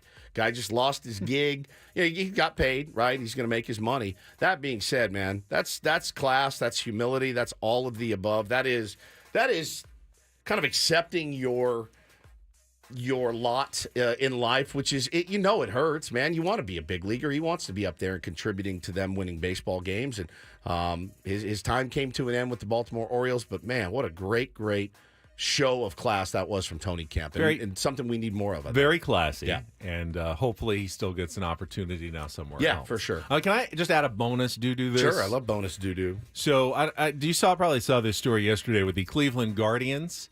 It was a National Sibling Day yesterday. Oh, this was amazing. And the siblings are Josh Naylor, former Padre, and Bo Naylor, his brother. Hardly know her. Who both homered in the same inning, the 4th inning, and then they both delivered RBI hits in the 10th inning to lift the Guardians over the White Sox 7-6 on National Sibling Day. Didn't one of them homer? They both homered in the 4th. They both homered in the 4th. Yeah, and then they both had RBI hits in the 10th. That's fantastic. Which It's cool is, enough that you get to play together, but to help your team win. I think cool. I saw somewhere that the only times brothers have ever done that late in the game, the Uptons did it. Yep. And the Ripkins did it. Makes sense. Once. Here comes a swing and a line drive, base hit, right center, game winner, Bo Naylor. Hardly know her. That's Naylor. Don't do this for a Thursday. That was Don't Do This with Ben and Woods on 97.3 The Fan. No, we had a lot of Don't Do This discussions about Ippei Mizuhara, the translator for Shohei Ohtani. Big news last night. We'll get you updated. Also, I would like to get your guys' thoughts on something that happened late in yesterday's ball game. Okay. Padres. We've got time for both of those in our next segment. Coming up with Ben and Woods on San Diego's #1 sports station, 97.3 The Fan.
Well, I feel like got to mention this, and nothing confirmed other than a tweet that was just posted on the account from the real OJ 32.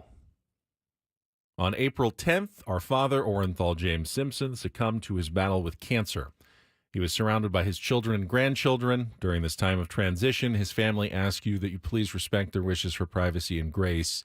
The Simpson family. So according to O.J. Simpson's Twitter account, O.J. has died here on April 10th, or yesterday, 2024. Yeah, I'm reading TMZ. Did a little more digging. Yeah, passed away Wednesday in Las Vegas, according to the family.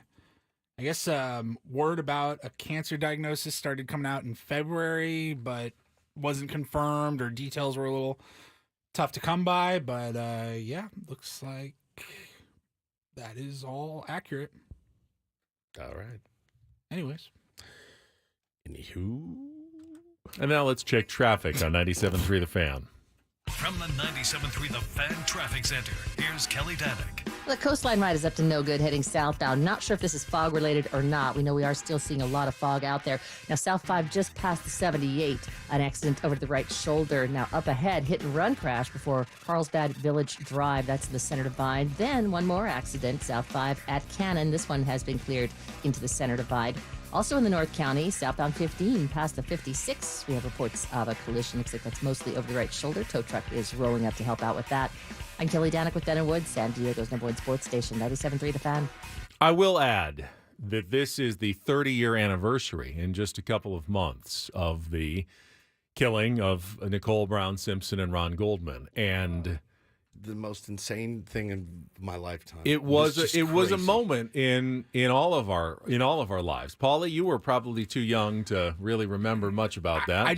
I knew the name O.J. Simpson as a kid, and I remember there was something going on, some hubbub, but to say the least. Yeah, I was 4 years old, so for me, that trial has always been like, I've been fascinated by like the ESPN documentary. One of the best. The 5-part docuseries is one of the best documentaries like you'll ever see. Documentaries. Documentaries. It's a hard word to say fast. Documentaries. It's unbelievable, and so good, it's man. I think it is so pivotal in American history. Oh, yeah. And you don't really you got to remember Rodney King and everything that happened with that. That leads into the OJ stuff, and it all is connected, and it's fascinating. Probably spent. I mean, we were in college at the time. Yeah, I probably spent part of every day watching the trial, just what was going on, the utter fascination of the country with every single aspect of the trial, the celebrities that were created, Johnny Cochran, Judge Ito, Marcia Clark, Christopher Darden. Now, you still 30 Mark years Furman, later, my God. you remember the names and the particulars of the testimony. If it doesn't fit, you must acquit.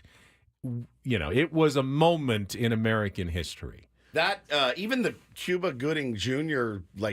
movie they did, the series that they did, even that was good. I mean, it was all really, really riveting stuff. I read a book. I was way into it. I read a book called OJ is Guilty but Not of Murder, and it pinned the murder on his son, Jason. And I read it, and I went, huh. I mean, it was all speculation and hearsay, but yeah, man, what a fall from grace. It was like Kato Kalin, yeah, Kato. Goodness gracious. I mean, it jumps. Somebody just said that trial jump-started the true crime stuff that people love nowadays. No question.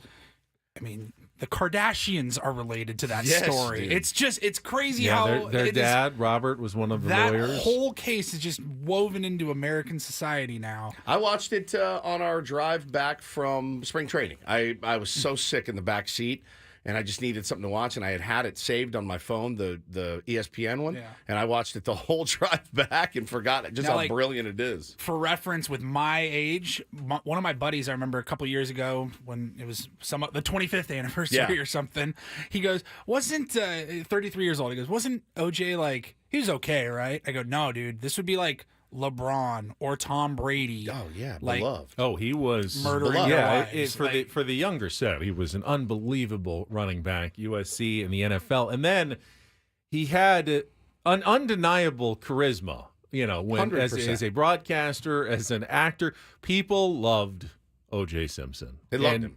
And it transcended, like, the color of his skin. It was everybody. Everybody loved O.J., which is what made the story so incredibly shocking. So it kind of like with the same with Bill Cosby. When his scandal came out, it's like everybody loved. There's no way. And it's always a reminder that you don't know anyone. And I know, the first story I saw, he was ultimately acquitted of the slayings. He was found liable in a civil suit. Yes. The evidence to me was overwhelming that O.J. committed the crime. You have to stretch the most reasonable credibility to even come up with any other conclusion as to what happened in that case. You can come up with conspiracy theories, but none of them really will hold up under a lot of scrutiny. But he had a great legal team with a great strategy, and he was able to get acquitted and did not have to ultimately at least serve jail time for that particular crime. Of course, he later went to prison on an unrelated case, a Las Vegas hotel room memorabilia. Autograph stuff, man. I mean, bro, you think you beat a murder rap like that, like the biggest one in history? You disappear, dog. Like, you just go to your golf course. No. The search for the real killer bit. Oh my God. The book he wrote. Yeah, he never If I didn't tell you, if that didn't come on, tell you everything you needed to know at that point, I don't know what to say to you. Sociopath. I mean, straight up sociopath. It was riveting. That's 911 calls of Nicole. My husband's gonna kill me. Please help. Like, come on. God. We know. I will entertain the notion that at some point he may have convinced himself that he didn't do it. Yeah. Oh, 100%. Yeah. 100%. I believe that you believe. I could believe that he somehow completely blocked out and in the ensuing years at some point decided, you know what, I didn't do it. And just decided to roll with that because it was easier to do that than live with the truth and the reality. Orthodox Evans in the chat says, my dad's best friend lived across the street from OJ and was there when the Bronco pulled in the driveway. Al Net, we were watching NBA basketball. The Bronco chase. We were drinking Coors Dry or something, watching. Was that Knicks Rockets? Knicks Rockets. And we were watching that game. 94 NBA Finals. Breaking news. And we're like, the 8-10 dudes Split in college screen. just like, what the F is happening? So, yeah, man, it is AC in the. You know who this is? One of the best. I mean, it's you know who this is, GD? It's unreal. Now, OJ is gone, and that is ultimately probably a really peaceful thing for her family. You know, I mean, that is just, I can't imagine. And the I Goldmans. imagine that dude, that's what I'm saying. Like, the Goldmans too, but watching that guy, hey, what's up, Twitter world? I like the Bills this week. I mean, that's going to make you sick. I mean, it's just got to make you sick. Every single, every year it goes by, you're like, come on, man. I say and the Goldmans because, of course, 2 people were murdered, but I feel it's just so bad for his family because they're the ones that you still see in the spotlight still. Like Fred Goldman is still, like, doing press. Yeah. And, like, I just want peace of mind, and I don't know that he's ever going to find it. It's been 30 years. Today was a big, and I think this will help. Big help for him, but, for sure. They're never going to get they're never going to get the money that they're owed. It's just sad. That's nuts. That's nuts, man. That just came across. I'm like, no, that can't be real. And it is real. Tweeted from his own verified account today. O.J. Simpson. No shout out to his family. Sorry. No. Let's see. We will talk. I do want to bring up again a little bit about the Shohei Ohtani developments from last night as well. Apparently, the New York Times investigating ESPN as well that Ipe Mizuhara, who we have not heard hide nor hair of since they were in Korea for the opening series, the Seoul series against the Padres, and this all came out. Don't know where he was. Don't know if he even returned. He was fired by the Dodgers while they were in Korea. Don't know what happened to him, but according to the New York Times, they started the investigation, and he's facing federal charges and is actually in the process of working out a guilty plea agreement, a deal to cop essentially to the theft of millions of dollars. Somebody has talked to him. Investigators have talked to his lawyers at least. They know where he is, and he has been talking to them, and they are preparing for a guilty plea. Now, what does that mean? I would assume that if they, the way these cases generally work, if you're a big federal investigation's going on, you're going to want the details of how the crime was committed, how long it was going on, and those should all come out if he pleads guilty. And in exchange for that, you get a more lenient sentence. But if you're stealing millions of dollars from someone, you expect to face some significant jail time. Yeah, you're doing time. Oh, absolutely. You're doing time for sure. So again, I think as the story comes out, and we painted this one as an absolute possibility. And I think there's still questions, right? There are people going, well, again, how do you miss that much money and you don't know? The latest to come out is that Ippei found a way to silence notifications to make sure that Shohei never saw. I'm missing. There's a $500,000. Grab his phone and go turn off notifications. I don't know if it's that simple, but like I said from the get-go, if he's guilty, I think it will come out that he's just guilty of being just kind of a rube. I've seen some people say that someone should have known, though, even if Shohei wasn't getting the alerts. That's the hard part for me. That no one who makes that amount of money doesn't have enough accountants, agents, a team, that should be aware of what's going on. How did they all miss this? If there's one conduit, right? If I'm the conduit for you and Paul and everything feeds through me, that it's plausible that him as the conduit could say, no, I talked to Shohei, he's cool with it, great, okay, see you later, or decline. You know what I mean? Unless somebody walks up to Shohei at a game like, bro, you're missing so much money. I do trust that with a team of federal investigators on this, that they will need the credible, plausible story before they accept a guilty plea. Correct. They're not just going to take this guy's word for it. Correct. And say, oh, okay, you say you're guilty, fine, we don't need to look into this anymore. They will want every single detail, and then they will go back and they will check to make sure that his story matches the facts, the dates, the times of everything. Yeah. They will interview Shohei. They will cross their T's and dot their I's. So if you're wondering whether there could be anything more, it will be. They will get to the bottom of everything, and I don't think you can. Is it possible that someone for that amount of money would take the fall for someone else? Yeah. I mean, if he was that loyal to Shohei, and Shohei was facing, a ban from baseball for gambling, and Ippei gets the promise like, hey, I know you're going to have to serve 8 to 10 or whatever it's going to be, but when you get out, take care of you. I'll take care of your family. Has that happened in history? Yeah, I'm sure it has. Yeah. Don't know that with the modern forensics, the details, the electronic receipts of everything, though, even if he wanted to, they'd be able to figure out if it was true or not in this case. Like I said, when he came out and gave his statement, parts of it muddled, as it were, Ben, right? But there's the language barrier and everything else. Okay, I'll give you that. I'm a reasonable guy. When he came out and gave his statement, I said, dude, you better be 1,000% innocent. Because they will find it or he will flip when pressured.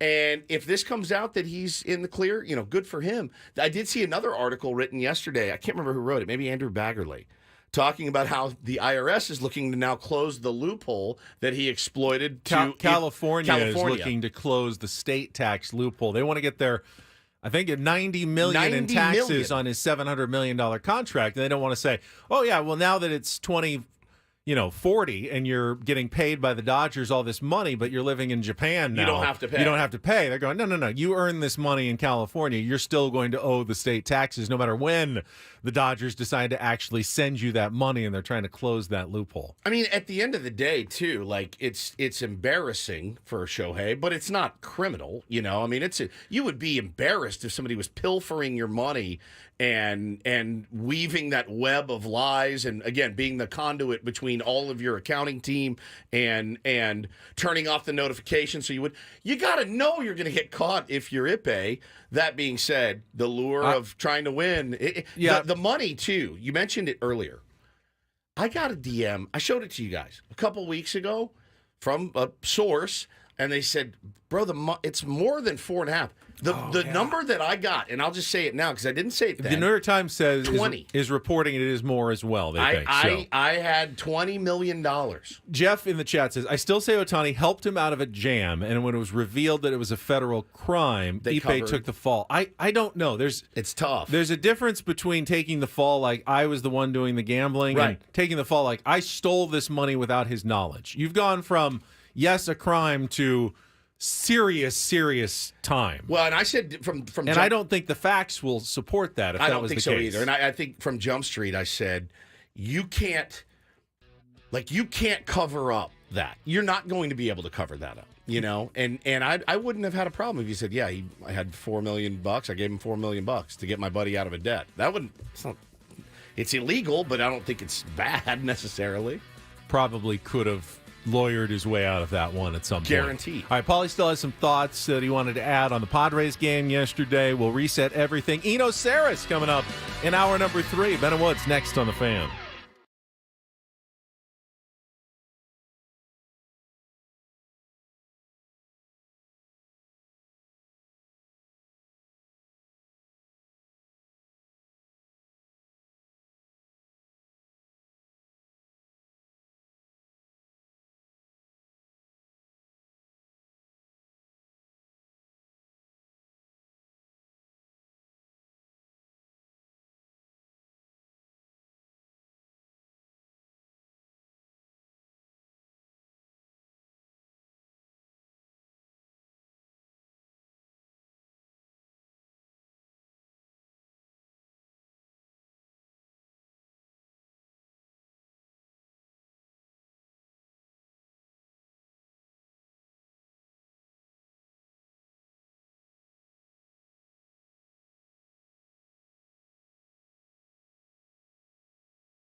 All right, we're halfway home on a Thursday. Ben and Woods, 97.3 The Fan. Great to be here with you. What a morning. I mean, the breaking news of O.J. Simpson passing away at 76 years old. We have been talking about it off the air, too. Just an insane time for everybody, our age, Ben, maybe a little older. It is just, and it hasn't gone away. I mean, it was 30 years ago. Right around the NBA Finals that it happened, and it just never went away. It's always stayed kind of right on the surface in our culture, and it's talked about all the time. So he is gone, and hopefully the Goldman families, the Brown families can get a little bit of peace, a little bit of solace knowing he's not around anymore. He's not walking around. Free man. Yeah. Betting on football games, hanging out at Hooters and whatnot, having a ball. I'm Woodsy. That's Paul Reindl, the executive producer. Ben Higgins, your friendly neighborhood sports anchor, joins us as well. What did you tease here? Are we going to do the Paulie story? Because it's really good. Let's start, since we like to get a little bit more... A little reset-y here.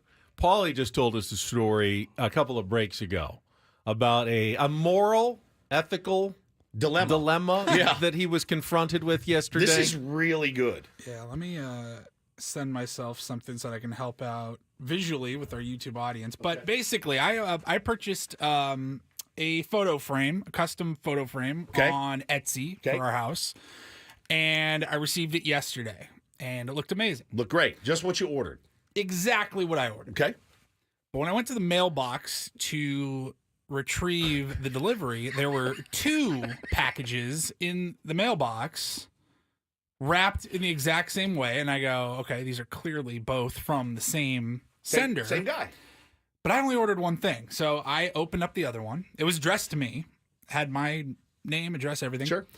And it was very much not for me. And it was another photo frame that says, I will always be your little girl, love Dana, May 18th, 2024. Now, I would assume that means somebody named Dana is getting married on May 18th, 2024. Maybe it's a gift for her father. It's beautiful. Gorgeous. But it's not mine. Read it again, what it says. I will always be your little girl, love Dana. Okay. May 18th, All right, so what's the dilemma here? Well, so I messaged the guy back on Etsy that made it, and I said, hey, I got the item that I ordered. It looks fantastic. Thank you so much. Also, I received another package, and I sent him a picture of it. I go, this clearly was not for me.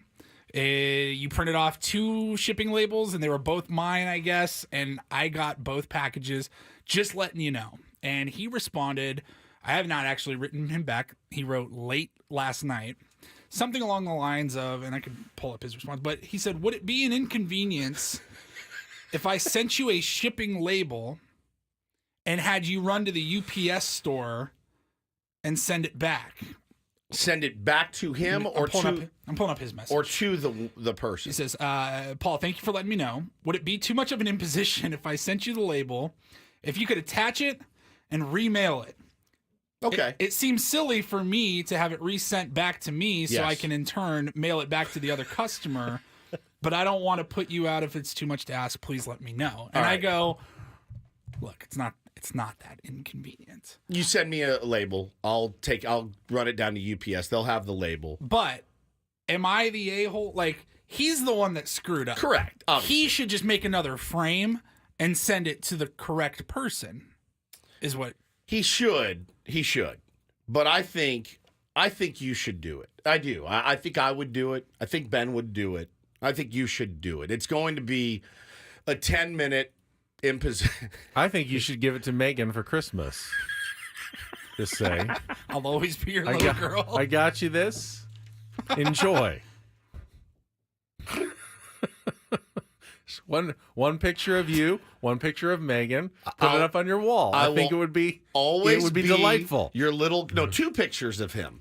Yeah, I will always be one when he was young and one now that he's old. I will always be your little girl, love Dana, and then just scratch out Dana and write Paul in Sharpie, May 18th, 2024.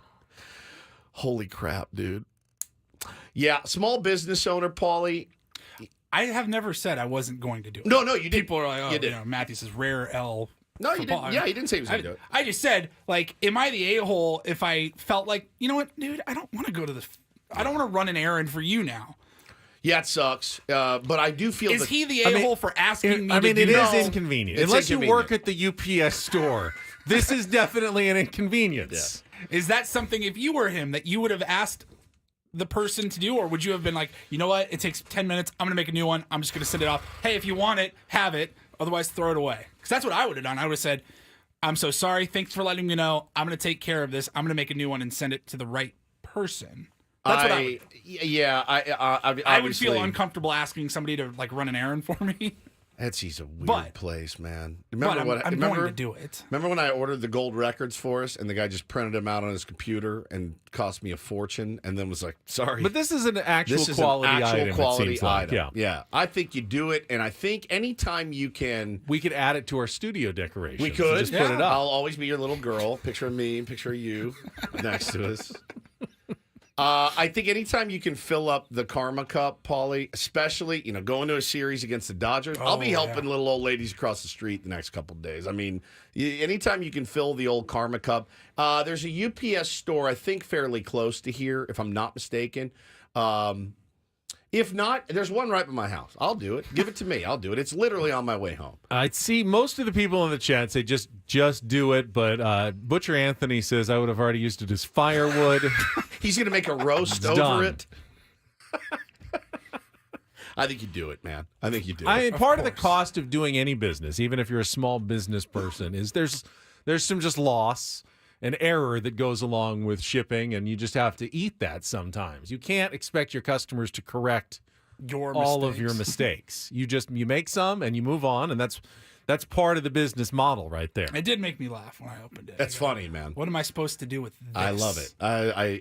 I will always be your little girl. Do we have any tier ones who happen to be Dana's who are getting married on May 18th, 2024? Now that would be a trip. Third caller right now at you win. That would be a trip. That would be a trip indeed. But I think you do it, Paulie. Fill up the Karma Cup. It's going to take you 10 minutes. Take you 10 minutes to do it, and really, really good, really, really good karma. All right. Now, you also wanted to bring up one more point about the Padres' win over the Cubs yesterday, 10-2. A game that I'm sure that was frustrating for the Cubs, just like Tuesday's game was frustrating for Padres and Padres fans after the come-from-behind win to do nothing. Sure, the Cubs felt like, okay, we got some momentum going into the series finale, and to get, bodied 10-2 was a bit frustrating for the Cubbies in that game yesterday at Petco Park. So what did you notice there, Paulie, at the end of the game? I was pretty hot in the bottom of the 7th inning. Palencia was pitching for the Cubs, and he had just gotten shelled in the bottom of the 6th inning. And it appeared to me that he might have been throwing high and in on Fernando Tatis Jr. Yeah. I don't know that I would say he was for sure trying to hit him, but boy, he got to 3-0 really quickly, and all three of them were inside, and Tatis hitting the ground. I don't like seeing Fernando Tatis Jr. in the dirt. I'm sick and tired. It's happened his entire career. He gets dusted all the time. So maybe I'm a little bit on edge when I see that happen again, but I don't like it. And I was curious if you guys thought he was being thrown out. I did, and I always do. And I think the way that you get him out is you have to go. The other night, the home run, he said, a lot of guys try to move me off the plate, and they want to move my feet. But I also knew as soon as he went up and into me, or in at least, I knew he was going to throw that slider. I sat on that slider. I pummeled it. We win the ball game. You have to be able to pitch inside. He gets dusted a lot, though. For a superstar player, he gets dusted a ton. And I asked Mike Schilt that very question when we hung out with him in spring training. I asked him, hey, man, have you noticed this? And he said that he had. Do we...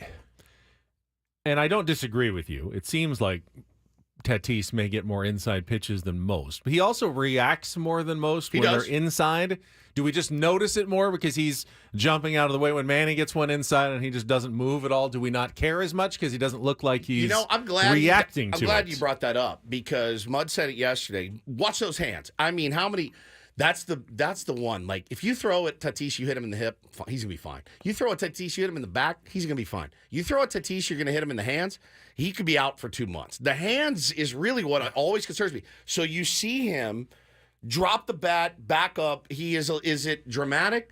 No, I think it's self-preservation. I mean, that guy was throwing Ched yesterday. I'm fine with his reactions because it lets him avoid getting drilled all the time.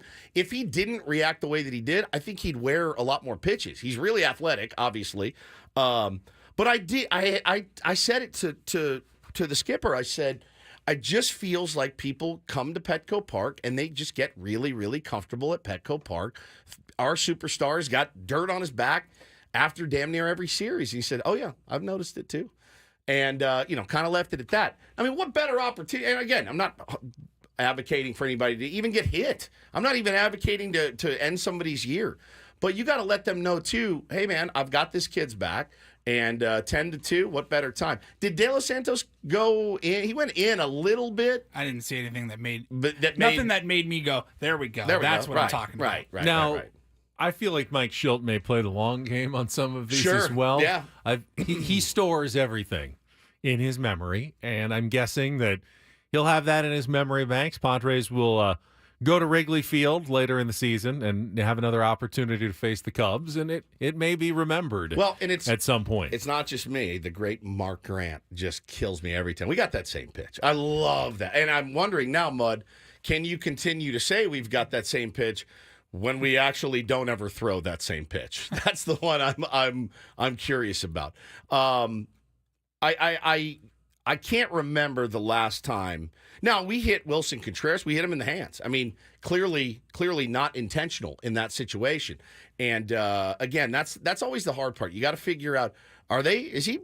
Oh, he is. Is he just pitching inside, or is he actually trying to dot our superstar? Until that particular at bat yesterday, and while there's been inside pitches and hit batsmen, doesn't feel like other teams have been playing around too much with the Padres. And I don't know if there is a thought that, Mike Schilt's the manager, let's not mess with them as much. I'm not saying it happens every week, but it happens a few times a year. It does. It happened a lot the last couple of years. Last couple of years, man. I would get really mad about it. Like, somebody needs to let this kid know, don't worry, man, we got your back. Like, they need to also not be comfortable digging in. That's all I'm saying. Again, not calling for anybody to get hit in the face, not calling for anybody to even get hit in the hip. But I will say that through, 4 series so far, 5 series that the Padres have played, I don't feel like they haven't obviously won all the games. They're not dominating, but I don't think anybody, Dodgers, Giants, Cardinals, or Cubs, pushed the Padres around in any of those series. No, I don't think so.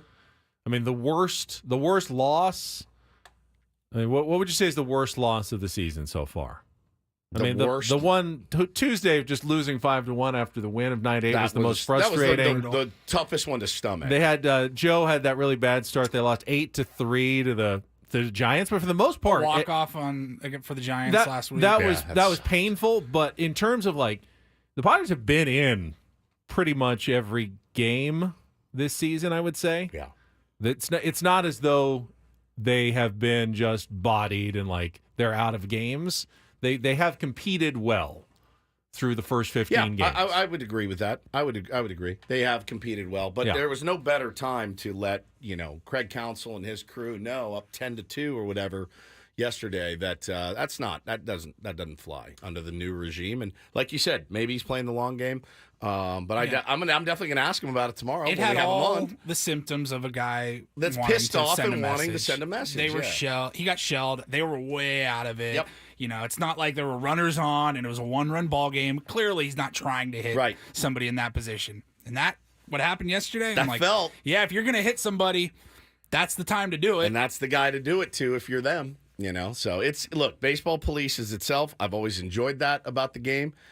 Schilt's unless you're in San Diego, apparently, because we haven't seen it. Schilt's not going to say anything about it. I promise you. I can't. But I will ask him the question tomorrow. That's what we get paid to do. Right. Friar Friday, 9 a.m. You can count on Mike Schilt as the Padres get ready to face the Dodgers tomorrow. You can count on some smart baseball from Eno Sarris. That is coming up in just a couple of minutes. Let's also give away some more Legion tickets when we come back as well. Don't go anywhere. More Ben & Woods on the way after a check of traffic here on 97.3 The Fan.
Good news for the golf fans. Masters is underway after a night of rain and a delay of 2.5 hours this morning. First couple of groupings are on the course at Augusta National. One of the early leaders at 1 under par. Former champion, the one that I always forget, Danny Willett. Never heard of him. Won it not that long ago, actually. Was a very odd champion, but gets that lifetime invitation to come back, and he is now 1 under and tied for the lead very, very, very early in the Masters. The big names still won't tee off for a couple of hours because of the delay, and many of them won't finish their first round today. It'll be dark, and they'll have to come back tomorrow morning and finish the first round on a Friday, but it is underway. First golf major of the year at Augusta National Golf Club. Here we go. But I'm not watching. There's no one that interesting on the course yet. But I just checked it during the break just to see what was going on. Keep the people updated. Yeah. Still, would bucket list item. Would like to go someday. We know. To Augusta National. Yeah. Let's see. We're going to give away some Legion tickets here in a couple of minutes. They're going on a 4-game, actually have a 4-game winning streak. Are going for a 5th win in a row on Sunday at Snapdragon Stadium at 1 o'clock. I'll give away a couple of tickets here before the bottom of the hour. Eno Sarris is coming up in just a few minutes as well. We'll have our Smart Baseball segment momentarily here on 97.3 The Fan. Yeah, he's been pretty vocal about the pitching injuries we talked about yesterday, too. He's a very, very smart guy. There's experts weighing in. There's non-experts weighing in. The general consensus is nobody knows anything. As usual, no one really knows anything. And there are, things that you can do, certainly, to... I will say, I haven't seen anybody outside of the Players Association really leaning into the pitch clock is the reason. Yeah, and I mean, look, that's the thing is you look at that and you go, well, who would better know than that? You know what I mean? Right. What's wrong with baseball? You ask the players. But, so it has to have some merit. If players are going, yes, this has been a problem. Is that fair to say? Well, I don't deny the fact that forcing pitchers to throw more often quicker could cause more fatigue, and fatigue can contribute to injuries. But I saw someone made the same point on Twitter that I did yesterday. Let's just give pitchers a full 5 minutes between pitches so they can totally recover every time they throw. There has to be some sort of limit. Even though we didn't have a pitch clock before, there has to be a reasonable limit on pitchers throwing between pitches. Yeah. Or the game, do we all agree that the game is better with the pitch clock than it was before? Yeah, the pitch clock? we do. I mean, we do. We absolutely agree that it's better, but we're also not the ones that have to execute that. You know what I will say? When the umpire is coming out and there's a violation, that slows the game down too, and it happens probably more than it should. Honestly, in the game of baseball right now, the engagement with the hitter, it's a little bit odd, and they're still trying to feel their way around it. That's not aesthetically great either, and pitch, assessing somebody a ball or whatever. That's not really in the spirit of it either. But if the pitchers themselves are saying, yeah, we really don't enjoy this, and especially, and you can't keep subtracting time from it every year. Also, they wore it last year, they changed it a little bit this year. So find something that's worked and leave it. Go back 5 years ago and tell me a 10-2 game at Petco Park. Probably 4.5 hours long. Right. Yeah. Yesterday, 2 hours, 30 minutes. That's shocking, man. 2 hours, 30 minutes That's for shocking. a 10-2 game. That's shocking. It is. It really is. It's a better version of baseball. It's a better really product. is. It's a better product. Period. The end. It really, really is a better product. And I'm not arguing with that at all. And I do think changing rules year after year, that really only benefit, I think, what the pitchers are saying. It's you're benefiting the offense here, and I think that's what they're saying. They want to keep it fair. If they could come up with stats and say, hey, if they got 17 seconds instead of 15 seconds, we could avoid 30% of injuries, then yes. They would do it, I think. Do that. I don't think it's going to make a huge difference. They've come up with a time that feels kind of right between pitches to keep the game moving. And until you can show me, oh yeah, this is absolutely the cause, and I don't think you're ever going to be able to say this is the cause of pitching injuries, because I firmly believe that the real cause of pitching injuries is just throwing too hard now. This is a good point. Nobody in the chat says, is it a better product when star pitchers get hurt, though? The answer to that question is obviously no. Well, no, it's a legitimate concern. I just don't believe the pitch clock is what's causing it. I saw a list of the guys who have averaged over 95 miles an hour for fastballs in the last 3 years. There's about less than you think. There's only about 20, 25 guys who can actually average that high for a fastball. Dylan Cease is one of them. 90% or more of them have had Tommy John surgeries. Some have had 2. Some are about to get another one. That's to me the biggest thing. The human body cannot stand the kind of torque and pressure that you can get when you throw that hard. And because we now know how to train and get your muscles and everything available to throw that hard, and because it's very valuable for pitchers to do that, they can make a ton of money by doing it. They're going to do it. But we can't have their ligament is just not strong enough to support that. And think about right now. Let's just use guys we know: Dylan Lesko, Robbie Snelling, right? Highly touted. Are they going to now go, man, this is scary? I don't. Well, Dylan Lesko's already had one. He's already had one. So, but any young pitcher in any organization, you know what they're not going to do?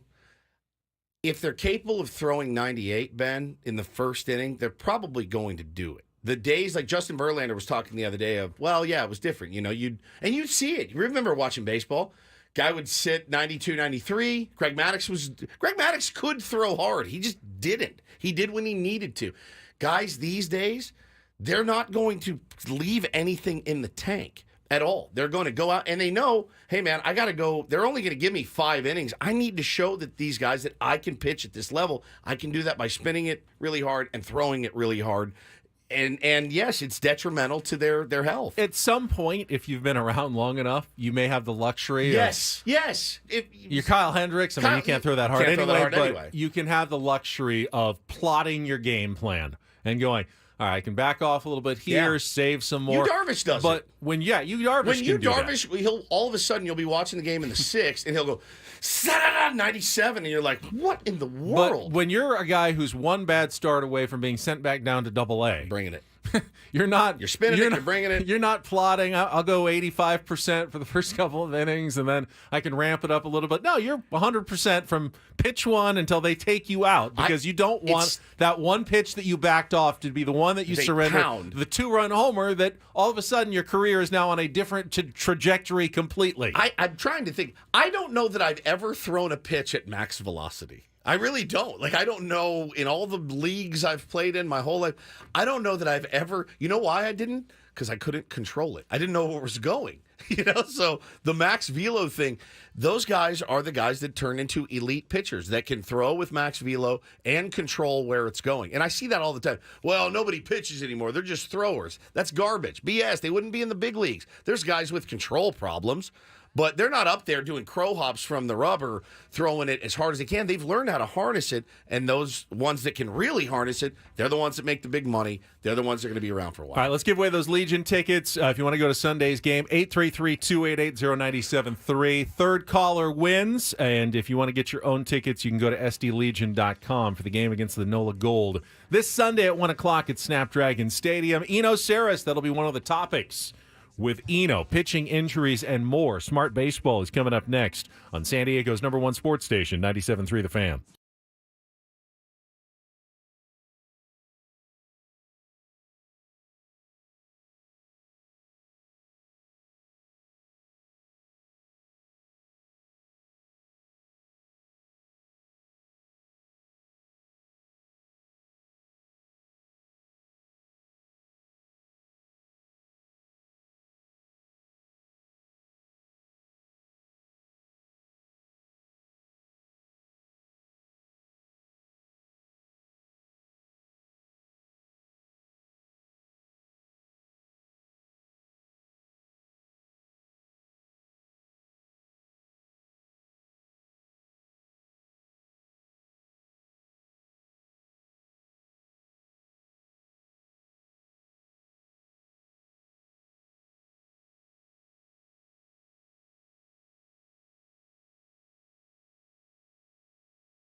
Yeah, pitching injuries. This topic is not going away because, like the best topics, hard to come up with a real answer for it. But everyone's got an opinion.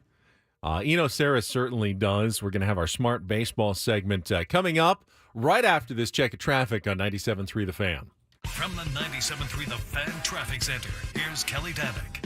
Traffic is sponsored by Robert Half. Still some foggy conditions around parts of the county. The Cordell and Cordell traffic cam sees two separate crashes on the coastline. Southbound 5 just before Cannon. Accident involving a couple vehicles, not showing if lanes are blocked. Then up ahead, a Poinsettia off-ramp, a collision. Southbound side of the 15 at West Bernardo, we have reports of some debris in the HOV lane. I'm Kelly Danick with Ben & Woods, San Diego's #1 sports station, 97.3 The Fan. Robert Half research indicates 9 out of 10 hiring managers are having difficulty hiring. Robert Half is here to help. Our recruiting professionals use proprietary AI to connect businesses with highly skilled talent. At Robert Half, we know talent. Visit roberthalf.com today.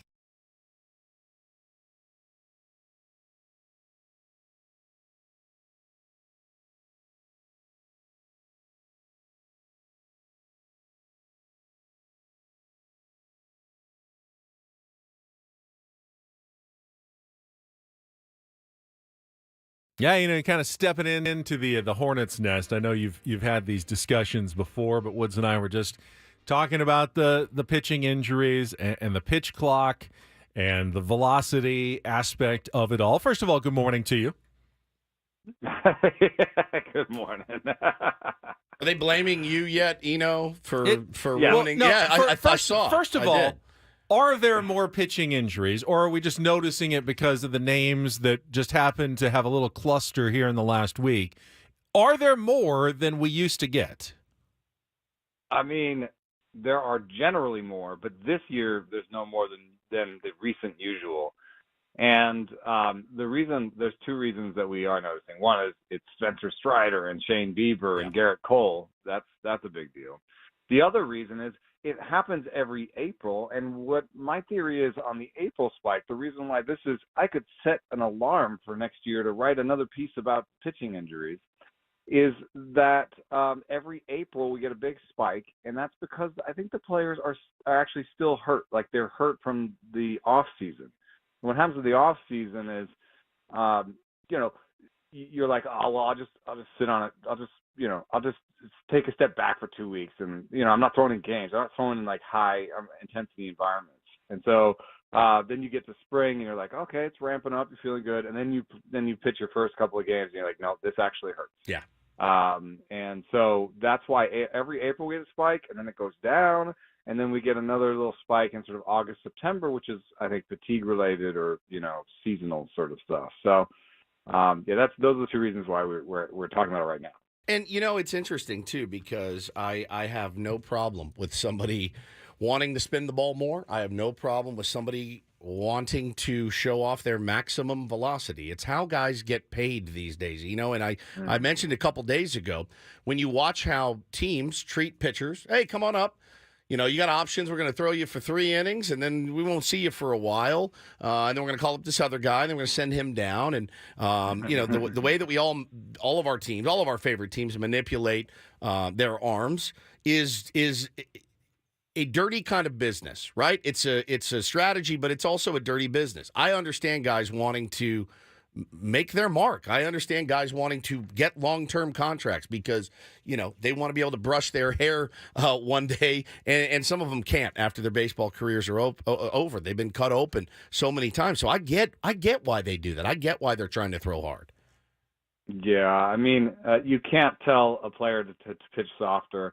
You can't take over a team as a GM and say, we're all going to pitch a little bit less hard. Like, we're all going to take a mile off, that's just not how people work. In fact, my kid is 11 years old and in Little League, and I can't tell him not to throw as hard as he can.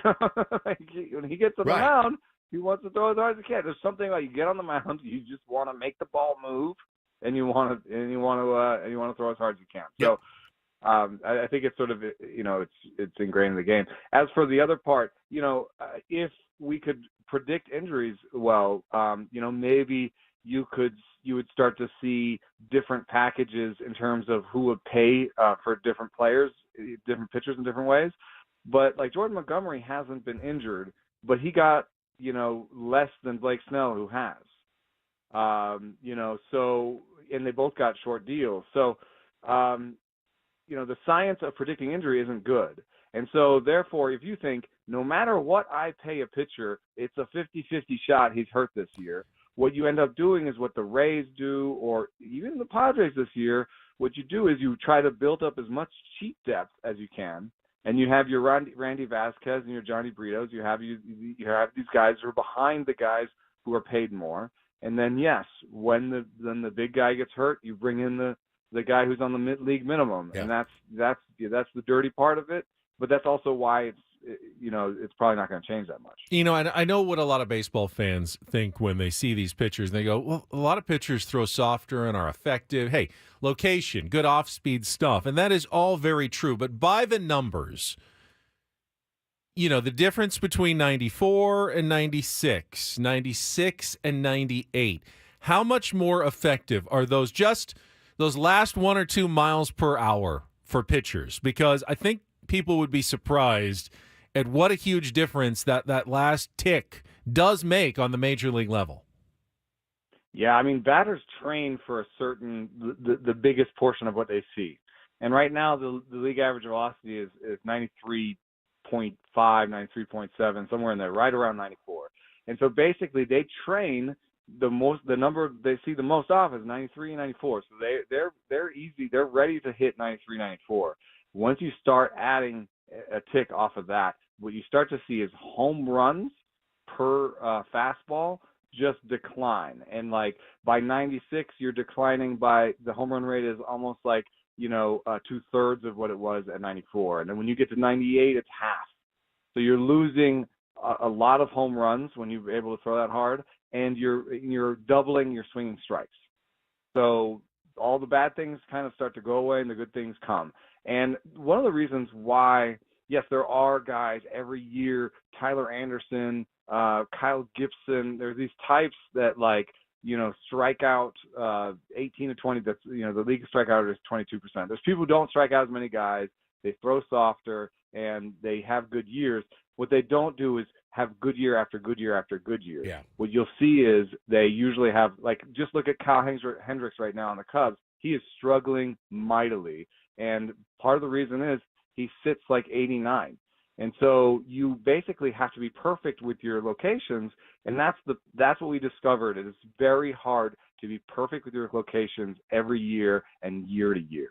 Well, and that's why you end up having these sort of ups and downs with the low velo guys. And hitters are also training for bat speed. They're training for elevation. They're training to take your mistakes and hit them out of the ballpark. And, that's always one of my most fascinating things about baseball. The pitching gets really good, then the offense catches up. Then, they're always kind of chasing each other. What did you make of Garrett Cole's comments about, he's kind of bummed that Major League Baseball, would say it doesn't matter. How much stock do you put into the pitch clock? Because like I just said before you came on, anytime you want to know something about an industry, ask the people that play it, and I know that there are guys that have had beef with the pitch clock. What do you make of that beef? Yeah, that's a really interesting thing, because in the process of researching my sort of explainer, data and research explainer about what's going on, I discovered a tweet by Anthony Castrovince, who said that minor league injuries are up, and I hadn't ever seen minor league injury numbers, because I don't have access to those. So that's like somebody from MLB gave them to him, and thought that they made them look good. I don't think it looks good. So, for example, in 2018. They implemented the pitch clock in the minor leagues. I'll have to say this first. In the major leagues, there has not been a TJ increase injury increase since they put the pitch clock in. That's at the major league level. But here at the minor league level, they've had it longer. In 2018, when they instituted the clock, or 2017, the year before they instituted the clock in the minor leagues, they had 152 TJs in the minor leagues. In the last 3 years, 278, 205, 219. I mean, that's an order of magnitude higher. and it's like year to year, it's above 200 now. So to me, that's a little bit of an alarm bell. It's like, wow, in the minor leagues where you've had it longer, you have had an injury spike. What's up with that? And then I talk to, my friends who model fatigue for a living. One of them works for the Cubs now, Dr. Mike Son. He's written on The Athletic about this. Or just think about this without asking the experts. If I ask you to do the same amount of heavy lifting, like power lifting, if I ask you the same amount of sprinting, if I ask you to do the same amount of just jogging, but in less time, you're going to be more tired. Yes. It's like a fact of life. Interesting. I would have said that as morning radio hosts, we model fatigue for a living as well. But no one models maybe it better. Like you way. model underwear, we model fatigue. Yeah. The literal poster children of fatigue. Eno Sarris from The Athletic is with us. Now, one of the guys who throws really hard and threw even a little bit harder yesterday is Dylan Cease. In fact, I saw 100 on the gun. I think that was the miracle of rounding.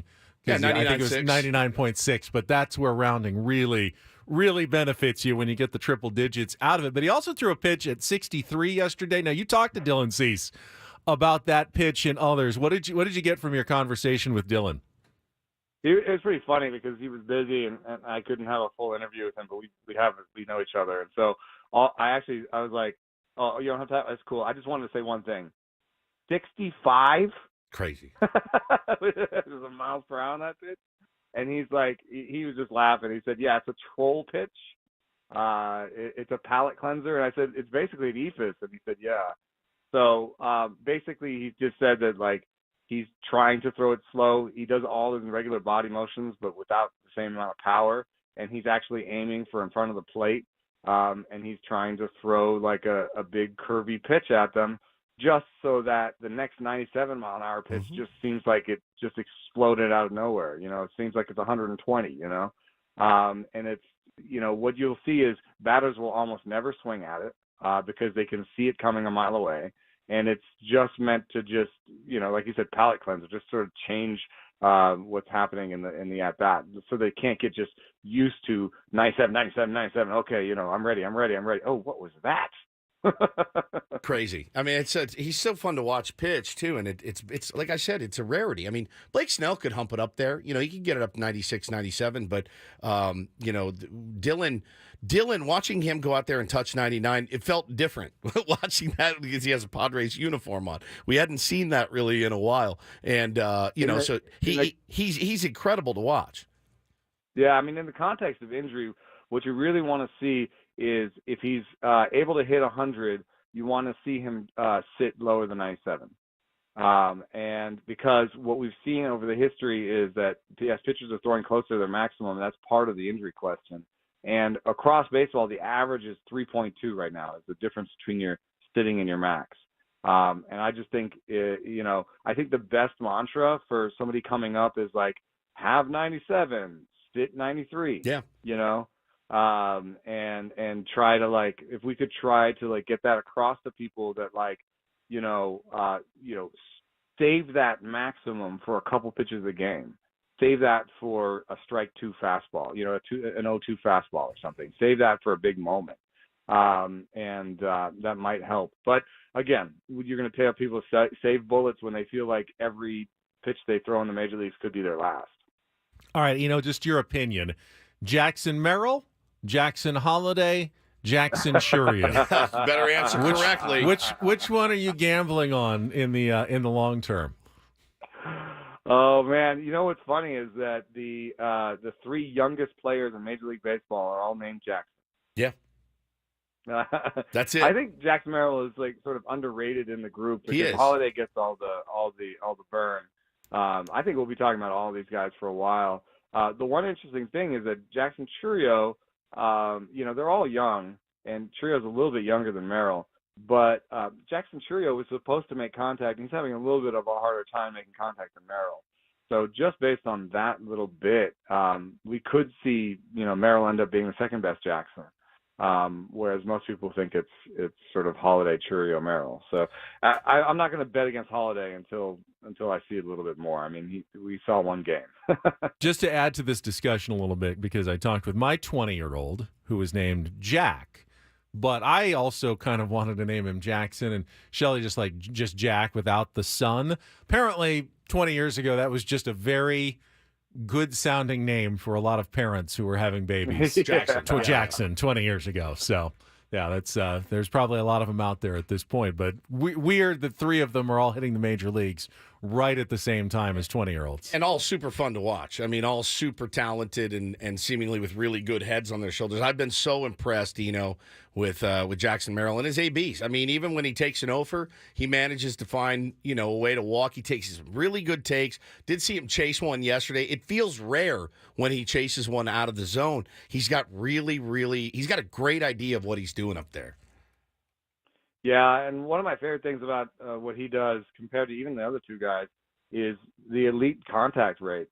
With those elite contact rates, and we talked about this, when I talked to him, it was just about, making better choices at the plate and then, trying to stay back a little bit so that he doesn't get out in front and just use his hands to kind of slap things around, like kind of stay back so that when he does make contact, it's all connected and he gets the most power he can out of it. So, right now, he's got the one homer, but we saw some in the spring, and I think we're going to see, maybe this year only, 15 homers, but a peak Jackson Merrill, I think could hit like 25 homers.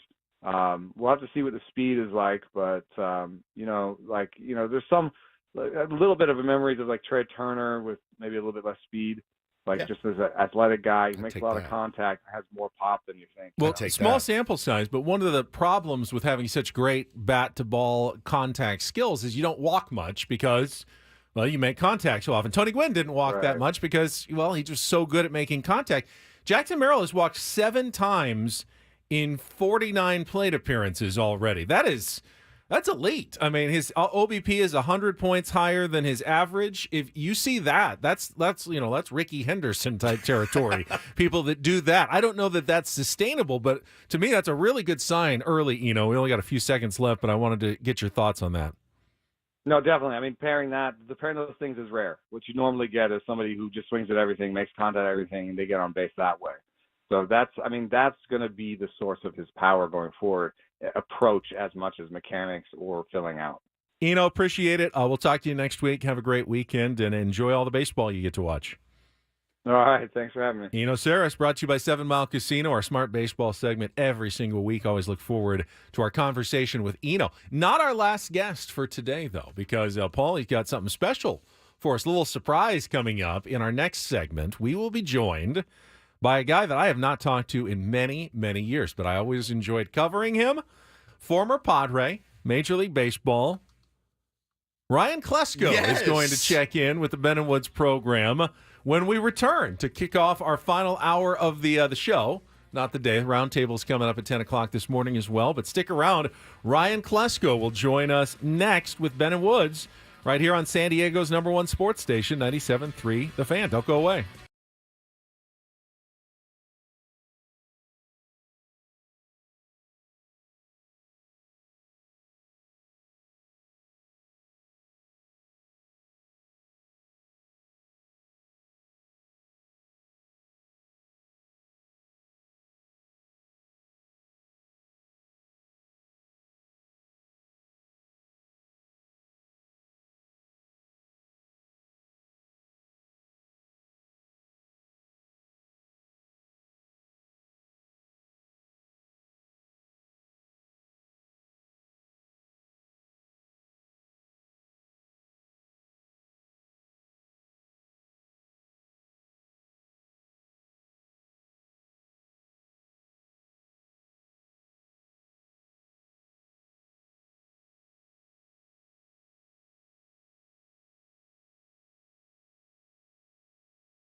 Final hour of Ben and Woods, leading into our hour-long commercial-free Padres Roundtable starting at 10 o'clock, and we will have a full house. Ben and Woods, Annie and Elston, Gwen and Chris, all in today for our commercial-free Padres Roundtable from 10 to 11 o'clock. Looking forward to that. Thanks again to Eno Sarris from The Athletic.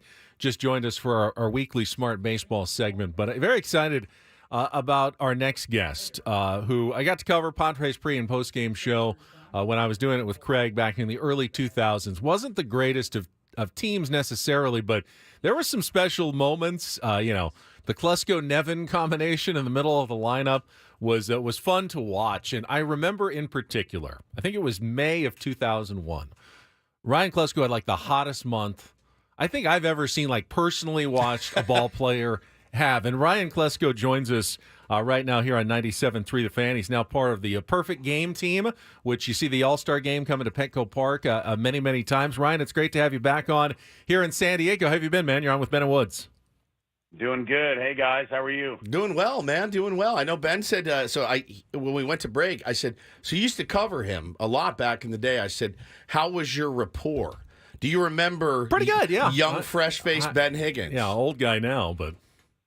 Oh, yeah. I mean, I had a good time. I'm playing. It feels like I get along with everybody. I don't have any.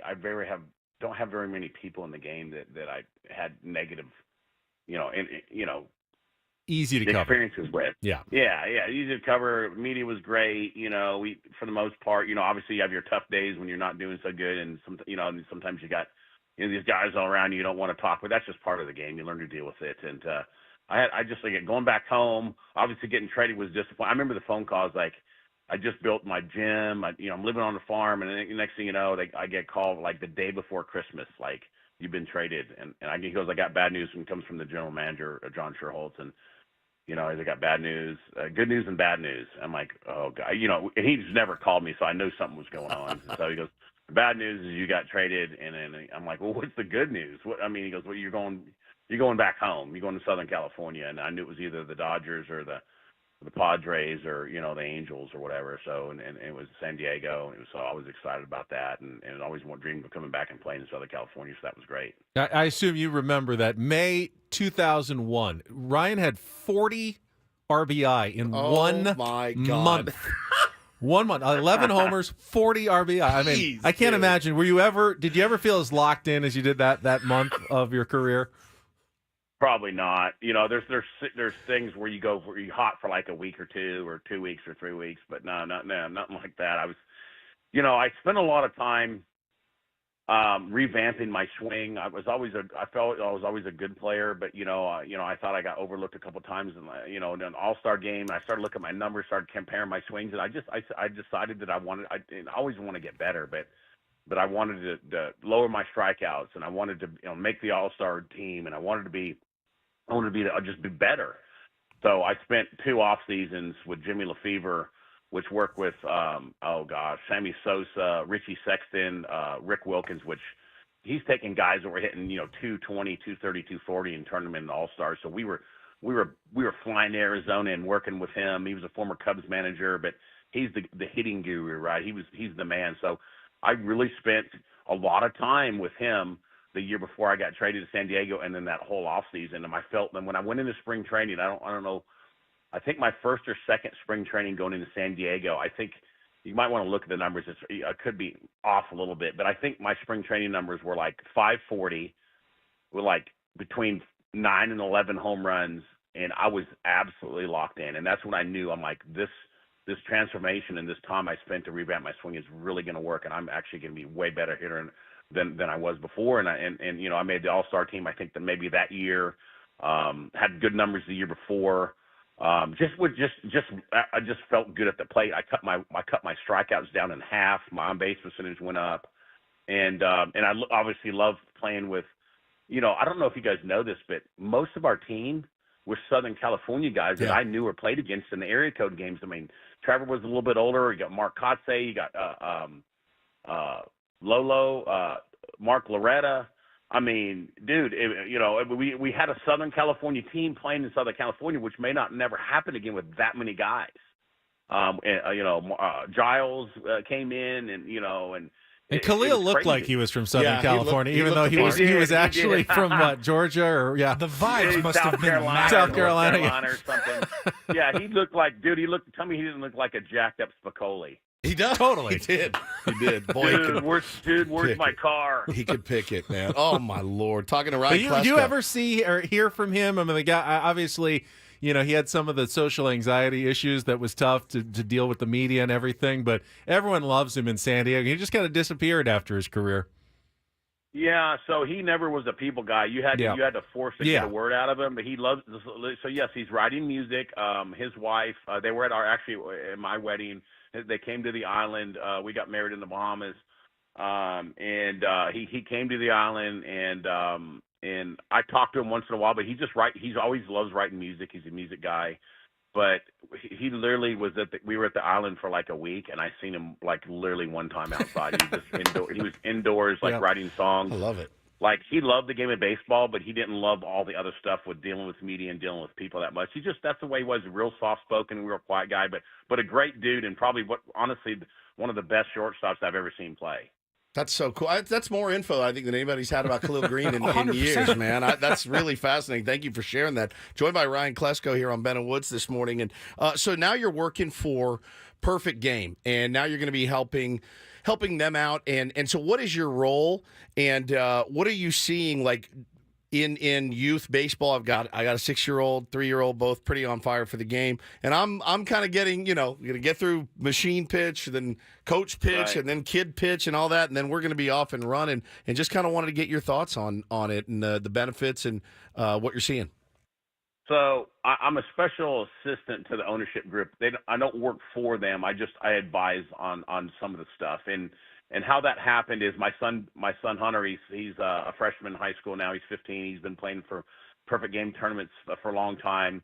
The ownership group came in and purchased Perfect Game a few years ago from the Ford family, and Rick Thurman, Rob Ponger.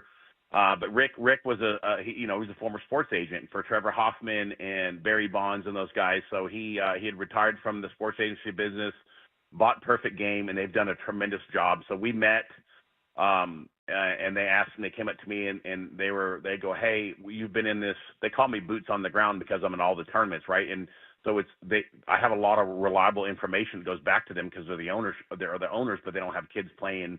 Not right now in a lot of the tournaments. So I basically just give them advice on what I see on the fields, what the kids are doing, and they ask me, hey, what do you see going on, Ben? And we purchase them. What can we do to be better?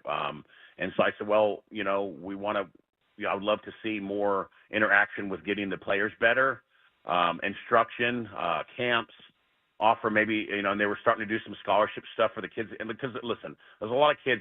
It's very expensive to play any sport, lacrosse, basketball, the tournament fees, everything. It gets expensive. But that was designed to, you got fields, you got umpires, you got all this stuff. So they've interacted and done a really good job with interacting the community and doing some scholarship stuff, helping kids that can't afford to play. So since then, I've started the Atlanta Braves scout teams, and we have teams 14, 15, 16, 17, 18, and we're fully funded. We raise the money through a charity to help the kids that can't afford to play. It's awesome. And get scouted. So we're playing in front of a bunch of colleges this year. So I'm spending 30 hours a week just on the kids. I don't make a dime off of it. I've never charged a kid a dime for a lesson.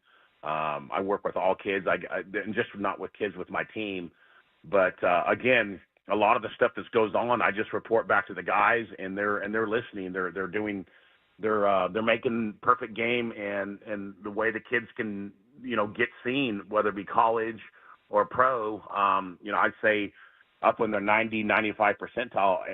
Most of the guys that are getting drafted are coming through and playing Perfect Game tournaments because it's a way of getting exposed to all the scouts and all the colleges, and so that's part of a deal. And so we're working together on just making Perfect Game a better experience and to get as many kids as we can seen by colleges and pros. We all know that not all the kids playing in there are going to be pros or even go to college. But if I can help one kid that maybe hasn't been seen, because we're in South Georgia now, I picked up a kid last year. I'll give you an example. He's never really played above little league. He was a good kid, but never really had instruction. He never really had mechanics, right? So we took him. We worked with his mechanics to help him be obviously safer and become a better athlete. And after year one, he's already had several colleges call back. You can't directly deal with them. They have to go through the school. But he's throwing 92 miles an hour as a 15-year-old. He's going to have several colleges after him.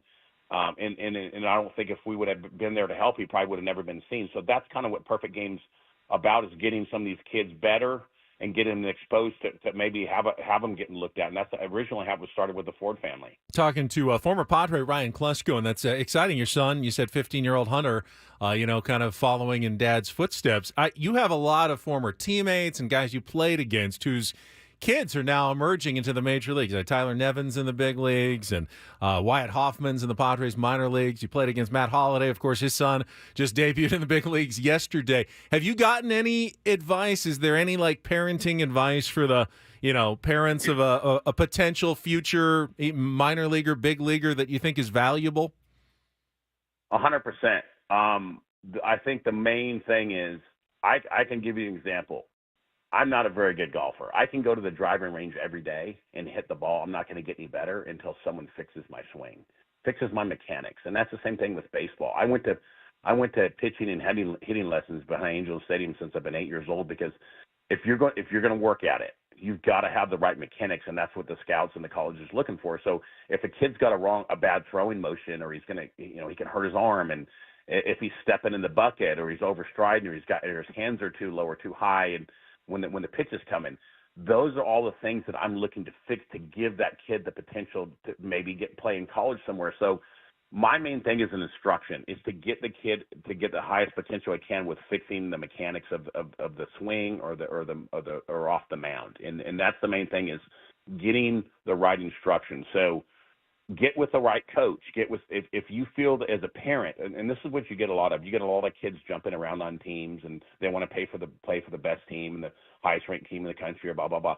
Don't worry about all that. Find a coach, a team that works with your kid that really fits, and that kid enjoys playing on that team, and you feel like the coach is getting your son better. And at the end of the season, I raise your hand if you felt like you've gotten better this year and not got worse. And if they raise their hands, that makes me feel like I did my job as a coach.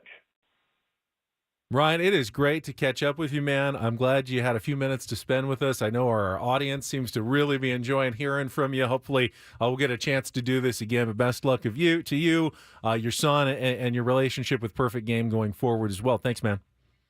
Thank you, guys. Thank you, buddy. How about that? Ryan Klesko. I've not talked to Ryan in a long time. Good to hear from him. Always easy conversation, though, with Ryan Klesko. Oh, yeah. Fantastic. I wish we had him longer. I wanted to talk hitting with him. Maybe we can get him back on at some point. I want to talk hitting, what he's seeing, these days. And you heard him. I mean, he changed his swing in the middle of his career to try to do more damage. I think that's really cool when guys do that. And the update on Khalil Green, just knowing that he's okay awesome. somewhere out there. Yeah, just writing music. It's fantastic. For the last few years. Hope that, I know he's never going to call and update anybody on what he's doing, but glad to know that he's doing all right, at least the last time Ryan Klesko saw him. Borderline breaking news. Yeah, pretty so much. many people He's like, no, he was in my this wedding. audience love Khalil Green. I saw people in chat like, that was my first Padres jersey, and nobody's really heard from him. That's the most I've ever heard from Khalil Green in years. God knows how long. That was fantastic. All right, we have still our Throwback Thursday. Paulie's got a couple of clips from the archives to pull out from this week in show history, and he's got some headlines from the Reindl Report as well. So we get to all of those coming up. Final two segments of Ben and Woods on the way. We'll be right back after a check of traffic with Kelly here on 97.3 The Fan. T-ball.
jumping right in with the Reindl Report, but we got some breaking news in our chat here, Woods. According to Abraham, he says, "Good morning, guys. Someone crashed into me on the 805 while listening to Ben and Woods." What? He was listening? I think the person who crashed into him. No, I know he was listening to Ben and Woods. I know sometimes we hear people say, "Oh, you nearly made me crash my car. That was so funny." Something, Woods said that was so funny. I nearly crashed my car. Don't actually do it though.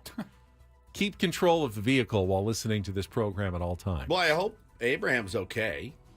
And I need to know who was listening, him or the... Well, both, hopefully. So I'm assuming they pulled over the side of the road. The cars are still running. Both radios are still going. And Ryan Klesko in there talking about stuff. That's very, very strange. Interesting. Somebody asked Abraham if it was Manny Machado that backed into him for talking all that smack earlier. Hopefully in the week. It wasn't Terrell Suggs who pulled in, hit him in the car. All right, be safe out there, guys. Yes, be safe. Go ahead, Paulie. All right, gentlemen, a couple stories here. I want to start off in football. Jared Goff making some headlines with a podcast appearance that he recently had, and he was talking about the media coverage that is going on in Detroit and centered around his Lions. I'm just going to play the clip, let it speak for itself, and then I want to get your guys' thoughts on it. I have this, I probably need to drop it pretty soon here because I'm going to hopefully be in Detroit for a long time. But I have this thing with our local media where they almost relish in negativity at times. Mm-hmm. And maybe that's what gets clicks and that's what sells. But it's no longer what they need to live in. Right. Hey guys, we have a good team. We've had success. We can be happy about that. We can celebrate that and not have to write about how we're constantly the underdog. No, teams are going to be gunning them for us now. We won the division and all that. And I'm probably overthinking it in my head just because it's the chip on my shoulder and the competitor in me. But in that moment, I was just giving that guy a hard time. I actually really like him. But I think that's great. And I like that, actually. It's sweet of Jared to think that they're doing it for clicks. Really, most members of the media are just crusty, curmudgeonly SOBs, and that's why they're negative all the time. Has nothing to do with getting clicks or, hey, I want to be spicy here. No, there's just a lot of miserable people in this business, and they have a very negative outlook on things, so that's how they frame, their columns and their discussions about the teams. And you know what? They're in Detroit. Bro, it's not like they've had a lot of success all the time that is going to make them a little skeptical even when good things are happening to the Lions. That was what I was going to say. I really liked what he said, though, about you can stop calling us the under. That I really liked. That was good. That is a valid point. Just because it's been one way for 30 years. We're on the calm, let's kind of roll with us. And you can be negative about the team. You can be negative about a pass I throw, whatever. A lot of similarities to, I think, the Padres. They're at least on the scene now. They're on the scene, certainly, but, and I don't, there's some, it's mostly fans, but again, I get it. Venting on Twitter is venting. You're basically sitting in your therapist's office going, and then this turd, we need to send him down. And then the next day, the guy hits a double and you're excited. That's just fandom.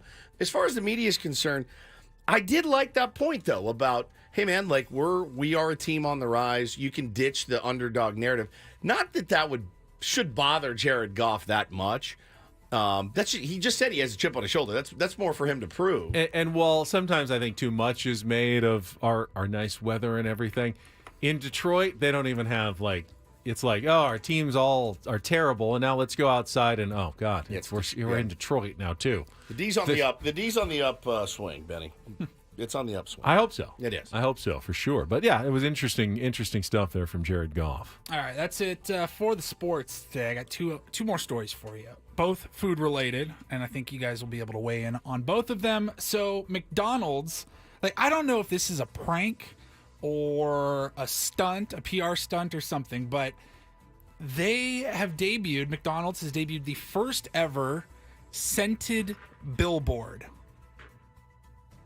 Scented billboard. Scented billboard. But is it waft? But you're not ever close to the billboard. It's a long way away when you're looking at it. You're driving on the freeway. It's more like a bench ad, like a bus bench ad. It's close to a walking area. Okay. And it is not a picture of any food in particular. It's actually just a blank. It's red or a yellow sign, completely blank, and it's in the Netherlands right now. And they've had people walk by and go, "What do you smell?" And they all said, "We smell French fries." It's genius. But nothing So, printed on there. I don't know Just- if this is just a bit for a commercial, social media, a video. I don't know. But in the Netherlands right now, there are just like blank red billboards that smell like French fries. Wonder how long the scent kind of lasts.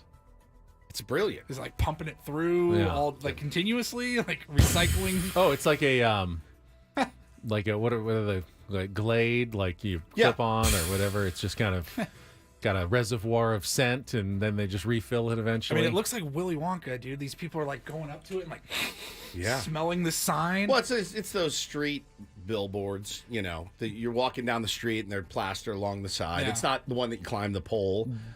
I'm sure. I don't know if this is a sign of things to come or anything like that. It's probably just for a promotional like that. campaign.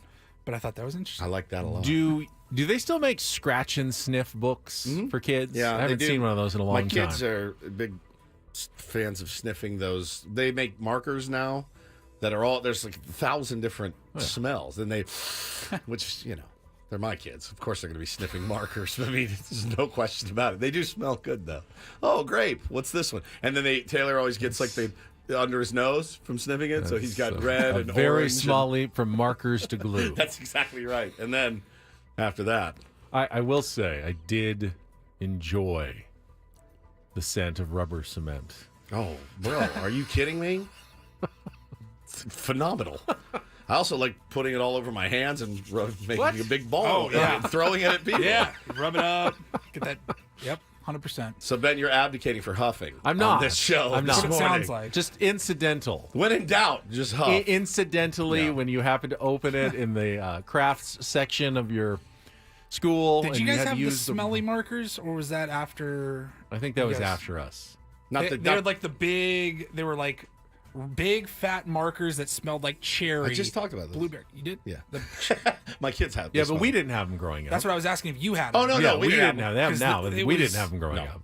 Okay, Bro, we had smell like big markers. player at my house. We had number 2 pencils and like Elmer's glue. Elmer's glue, and the rubber cement was They didn't really had the- trust you with the rubber it had the cement brush as in it. much. Like paste and glue, fine, whatever. Rubber cement had to be supervised by the teacher because that could do some real damage. Yeah.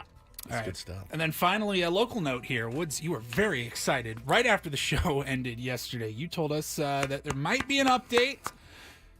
I remember hearing about this story like 5 years ago, I feel. Longer. Longer than Longer. that. It was damn near 10 years ago. It was about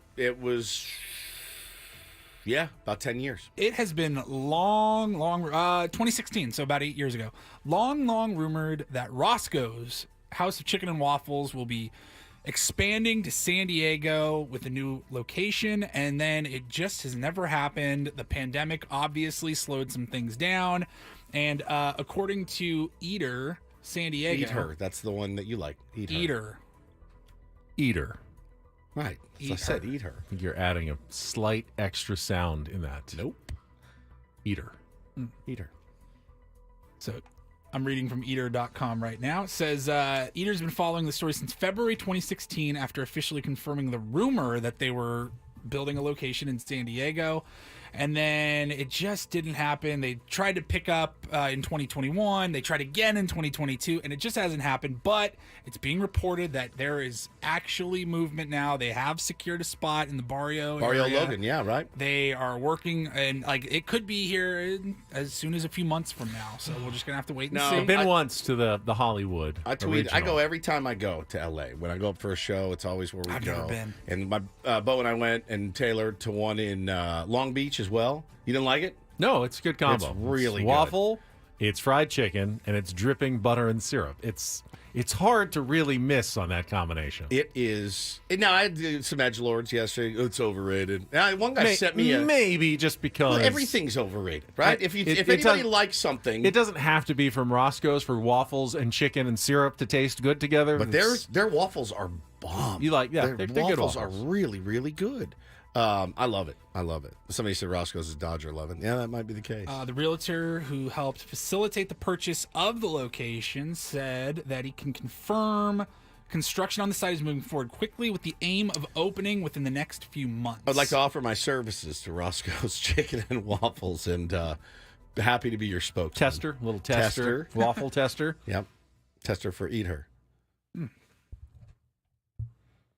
Barely know her. Yeah, one more segment. Reindl Report. Well, and then another hour of roundtable. I had forgotten. Well. Did you? Yep. Did you? You just were blissfully ignorant over there, thinking your day was done in 28 minutes. Oh, no. We'll keep it light in our next segment, though, with a little Throwback Thursday. Paulie's got 3 or 4 clips for us from our show archive. So we'll use that to get us to the Padres talk coming up at the top of the hour in our commercial-free roundtable. All ahead. One last time out, and then back with the final segment of Ben and Woods on 97.3 The Fan.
and is nude, as far as you can tell, at least.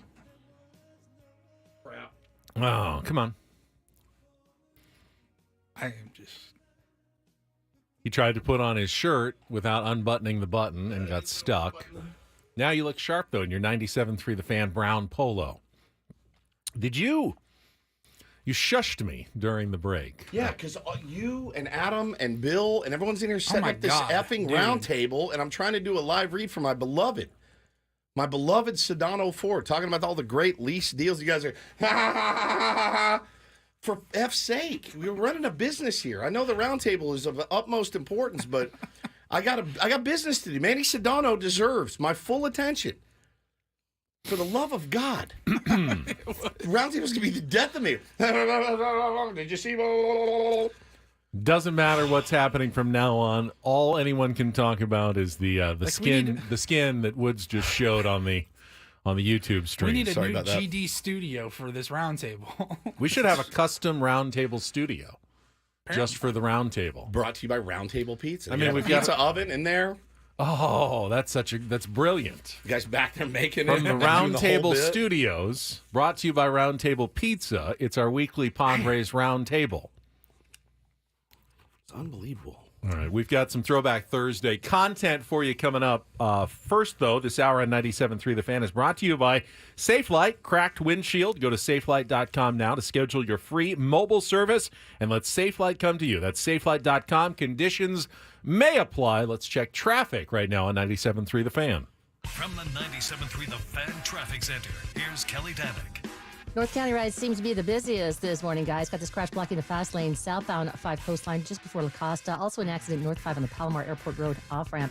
Going to find on the northbound 15 right before the 78 collision involving several vehicles. This is blocking the 2 right lanes. Tow trucks on scene assisting with that. I'm Kelly Danick with Ben & Woods, San Diego's number 1 sports station, 97.3 The Fan.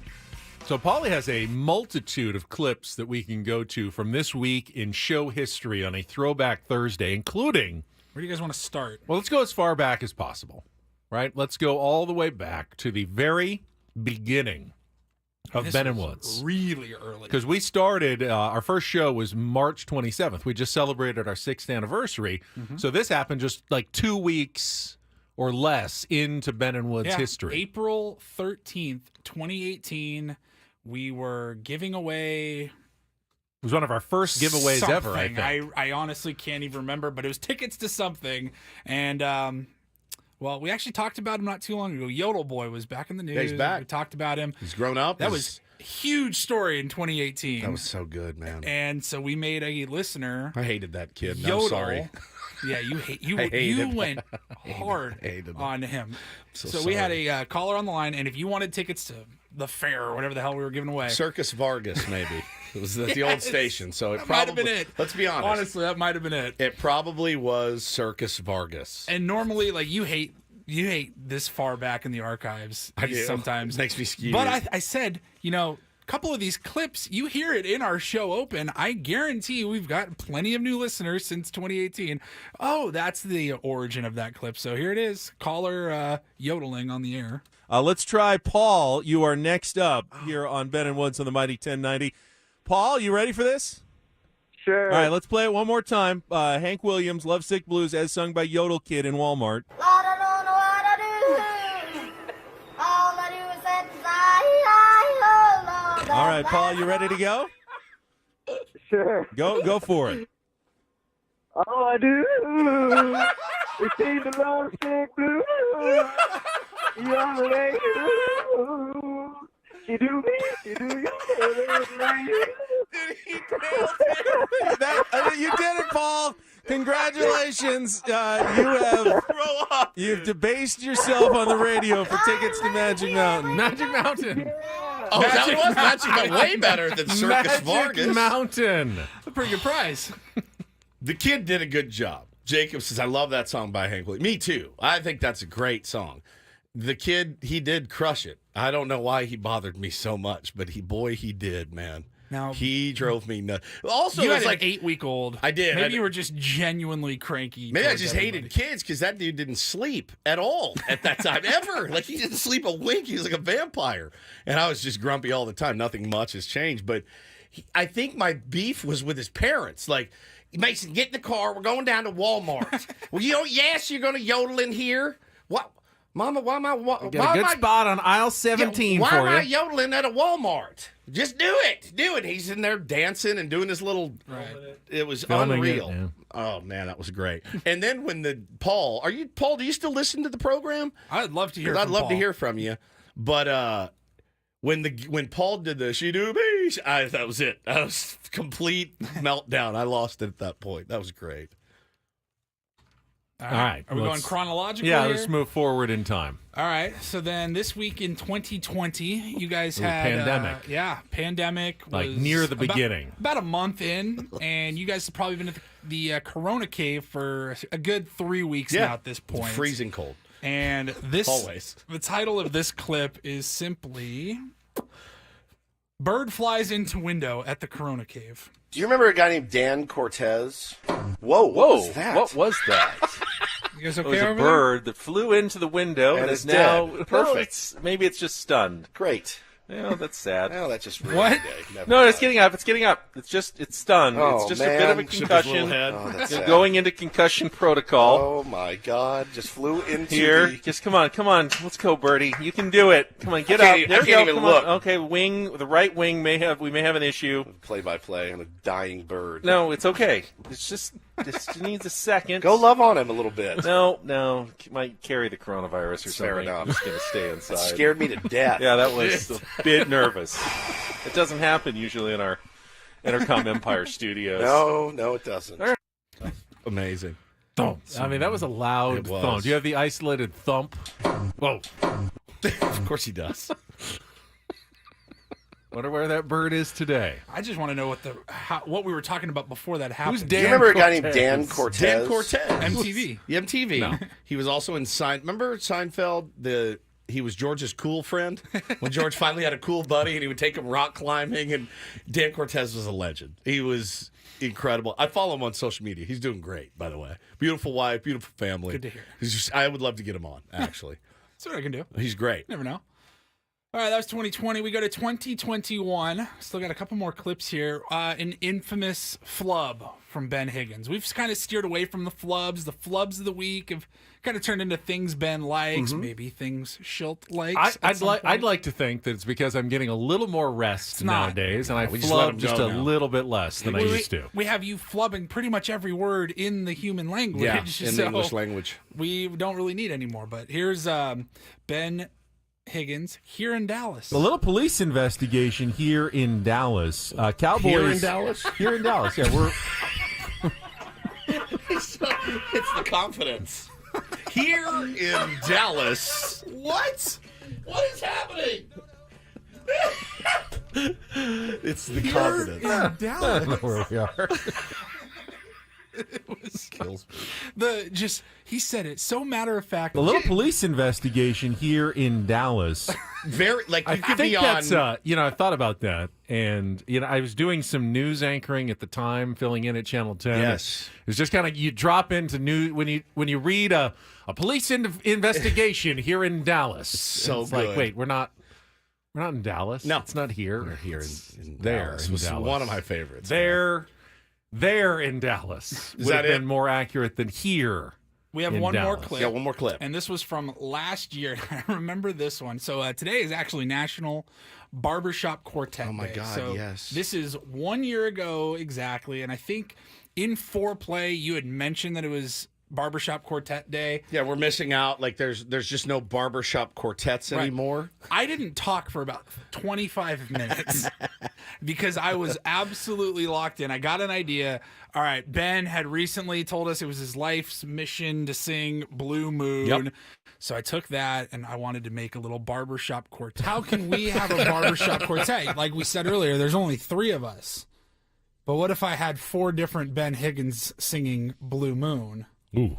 And I put it all together. Oh. And Is there a barbershop quartet setting or something you just slide the audio into? That's amazing. Bump it a bump it a bump it a bump bump it a dang dang dang it a dang ding dong ding blue moon blue moon. Oh my God! Dip dip dip blue blue blue blue moon. Dip dip dip blue blue blue blue moon. Oh my God! Dip dip dip bump it a bump it a bump it a bump bump it a dang it a dang dang dang dang ding dong ding. Blue. Oh, the one guy at the end. Now, I think traditionally you want people with different vocal ranges. I heard four different. No, I heard four different ones. You want some variety in your quartet? I heard. We had the original. I heard loads of variety. Yeah. Dang dang it, dang ding dong ding blue moon blue moon blue moon. Oh my God. Blue moon blue moon blue moon. Dip dip dip blue blue blue blue moon. Dip dip dip bump it bump it bump it bump it dang it dang dang it dang ding it dong ding. There's your tenor. Blue moon. I feel like with every barbershop quartet day, which I guess is April 11th, yep. we put out the same request. If you are a San Diego barbershop quartet and would like to come and join us in studio, we would love to have you. We'll put you right here for the whole show. You can stand, you can sing all of our breaks. I think happy to have you. I think they went away because they were having sex with too many women. I think for the barbershop quartets, it was like, this is getting ridiculous. Right. And we need to probably just call it a day. Wear your vests and your bow ties and the whole nine. And if you want to come and spend a morning with the Ben and Woods program, we'd love to have you. We would love to have you. I need to start shuffling my seat and whatnot. Oh, because of the show that's coming up after ours. Yeah, our roundtable. What are we going to cover today? Would you like to know? I feel like this roundtable has already impacted our 9 o'clock hour enough. I think it's going to for a while, at least once a week. I'll tease a couple of the topics that I have in store for us coming up on the roundtable. We're going to discuss Jackson Merrill and his positioning in the lineup still. Okay. He's been moved up one spot by Mike Schilt in recent days, but how long before he needs to be moved up a little bit more in the lineup, considering his production? Are you happy with him at the bottom of the lineup? I have a bullpen question that I think is interesting. We're going to discuss which non-Robert Suarez reliever do you trust the most right now to pitch a scoreless inning with a one-run lead? Like which guy do you go to? Like we got to get through this inning. Who's the guy in the bullpen that Mike Schilt should trust the most right now, based on what you've seen through the first couple of weeks of the season? And for the first time ever, we will take a Padres psychological test with all 6 of you here in the studio today. And I will give you 2 different statements about the San Diego Padres, and you will tell me which one sounds more true to you. And we'll reveal your personality based on your answers to my questions coming up in our next hour on our roundtable. I like where your head's at a lot. I want to ask Tony Gwynn Jr. about throwing at stars, and if you knew, like, when people were throwing at your teammates and stuff. That's interesting to me as well, and also why maybe we never do it. And do you think that bugs Fernando Tatis Jr.? It would bother me. It would bother you if you were Fernando Tatis Jr., or it would bother you if you were Tony Gwynn Jr.? Fernando Tatis Jr. That no one, you felt like you didn't get the support, backing and support you needed. Yeah, I think it would. Would it also be well, we'll discuss this on the roundtable. We'll discuss this on the roundtable. Got an hour. We've got a commercial-free hour coming up. So do not go anywhere. We've got to see the assembled crew will be joining us. We'll do the quick turnaround in the next few minutes. And the next time you see us all, we should have a big, wide range of boxes on our YouTube screen. Can we do 6 boxes on the YouTube screen, Paulie? I think sure so. Can. 6 full boxes, 1 for each of us for the next hour to discuss some Padres baseball on an off day. Get you ready for the series with the Dodgers that is coming up tomorrow. Another early season litmus test for your San Diego Padres. It's in the last few years when you go against the Dodgers, it felt like a lot of pressure. Now it feels like an opportunity almost to go up against the Dodgers for the next couple of days. So roundtable is coming up next, but that's it for Ben and Woods today. We've got Mike Schilt tomorrow on a Friar Friday, the manager's report at 9 a.m. Definitely be here for that. We also should have Jake from Cespedes Family Barbecue, correct, Paulie? Tomorrow as well. One of them. One of them at least. So, for executive producer, imaging director Paul Reindl, for Stephen Woods, I'm Ben Higgins. Don't go away. We'll be right back with our Padres Roundtable next here on 90.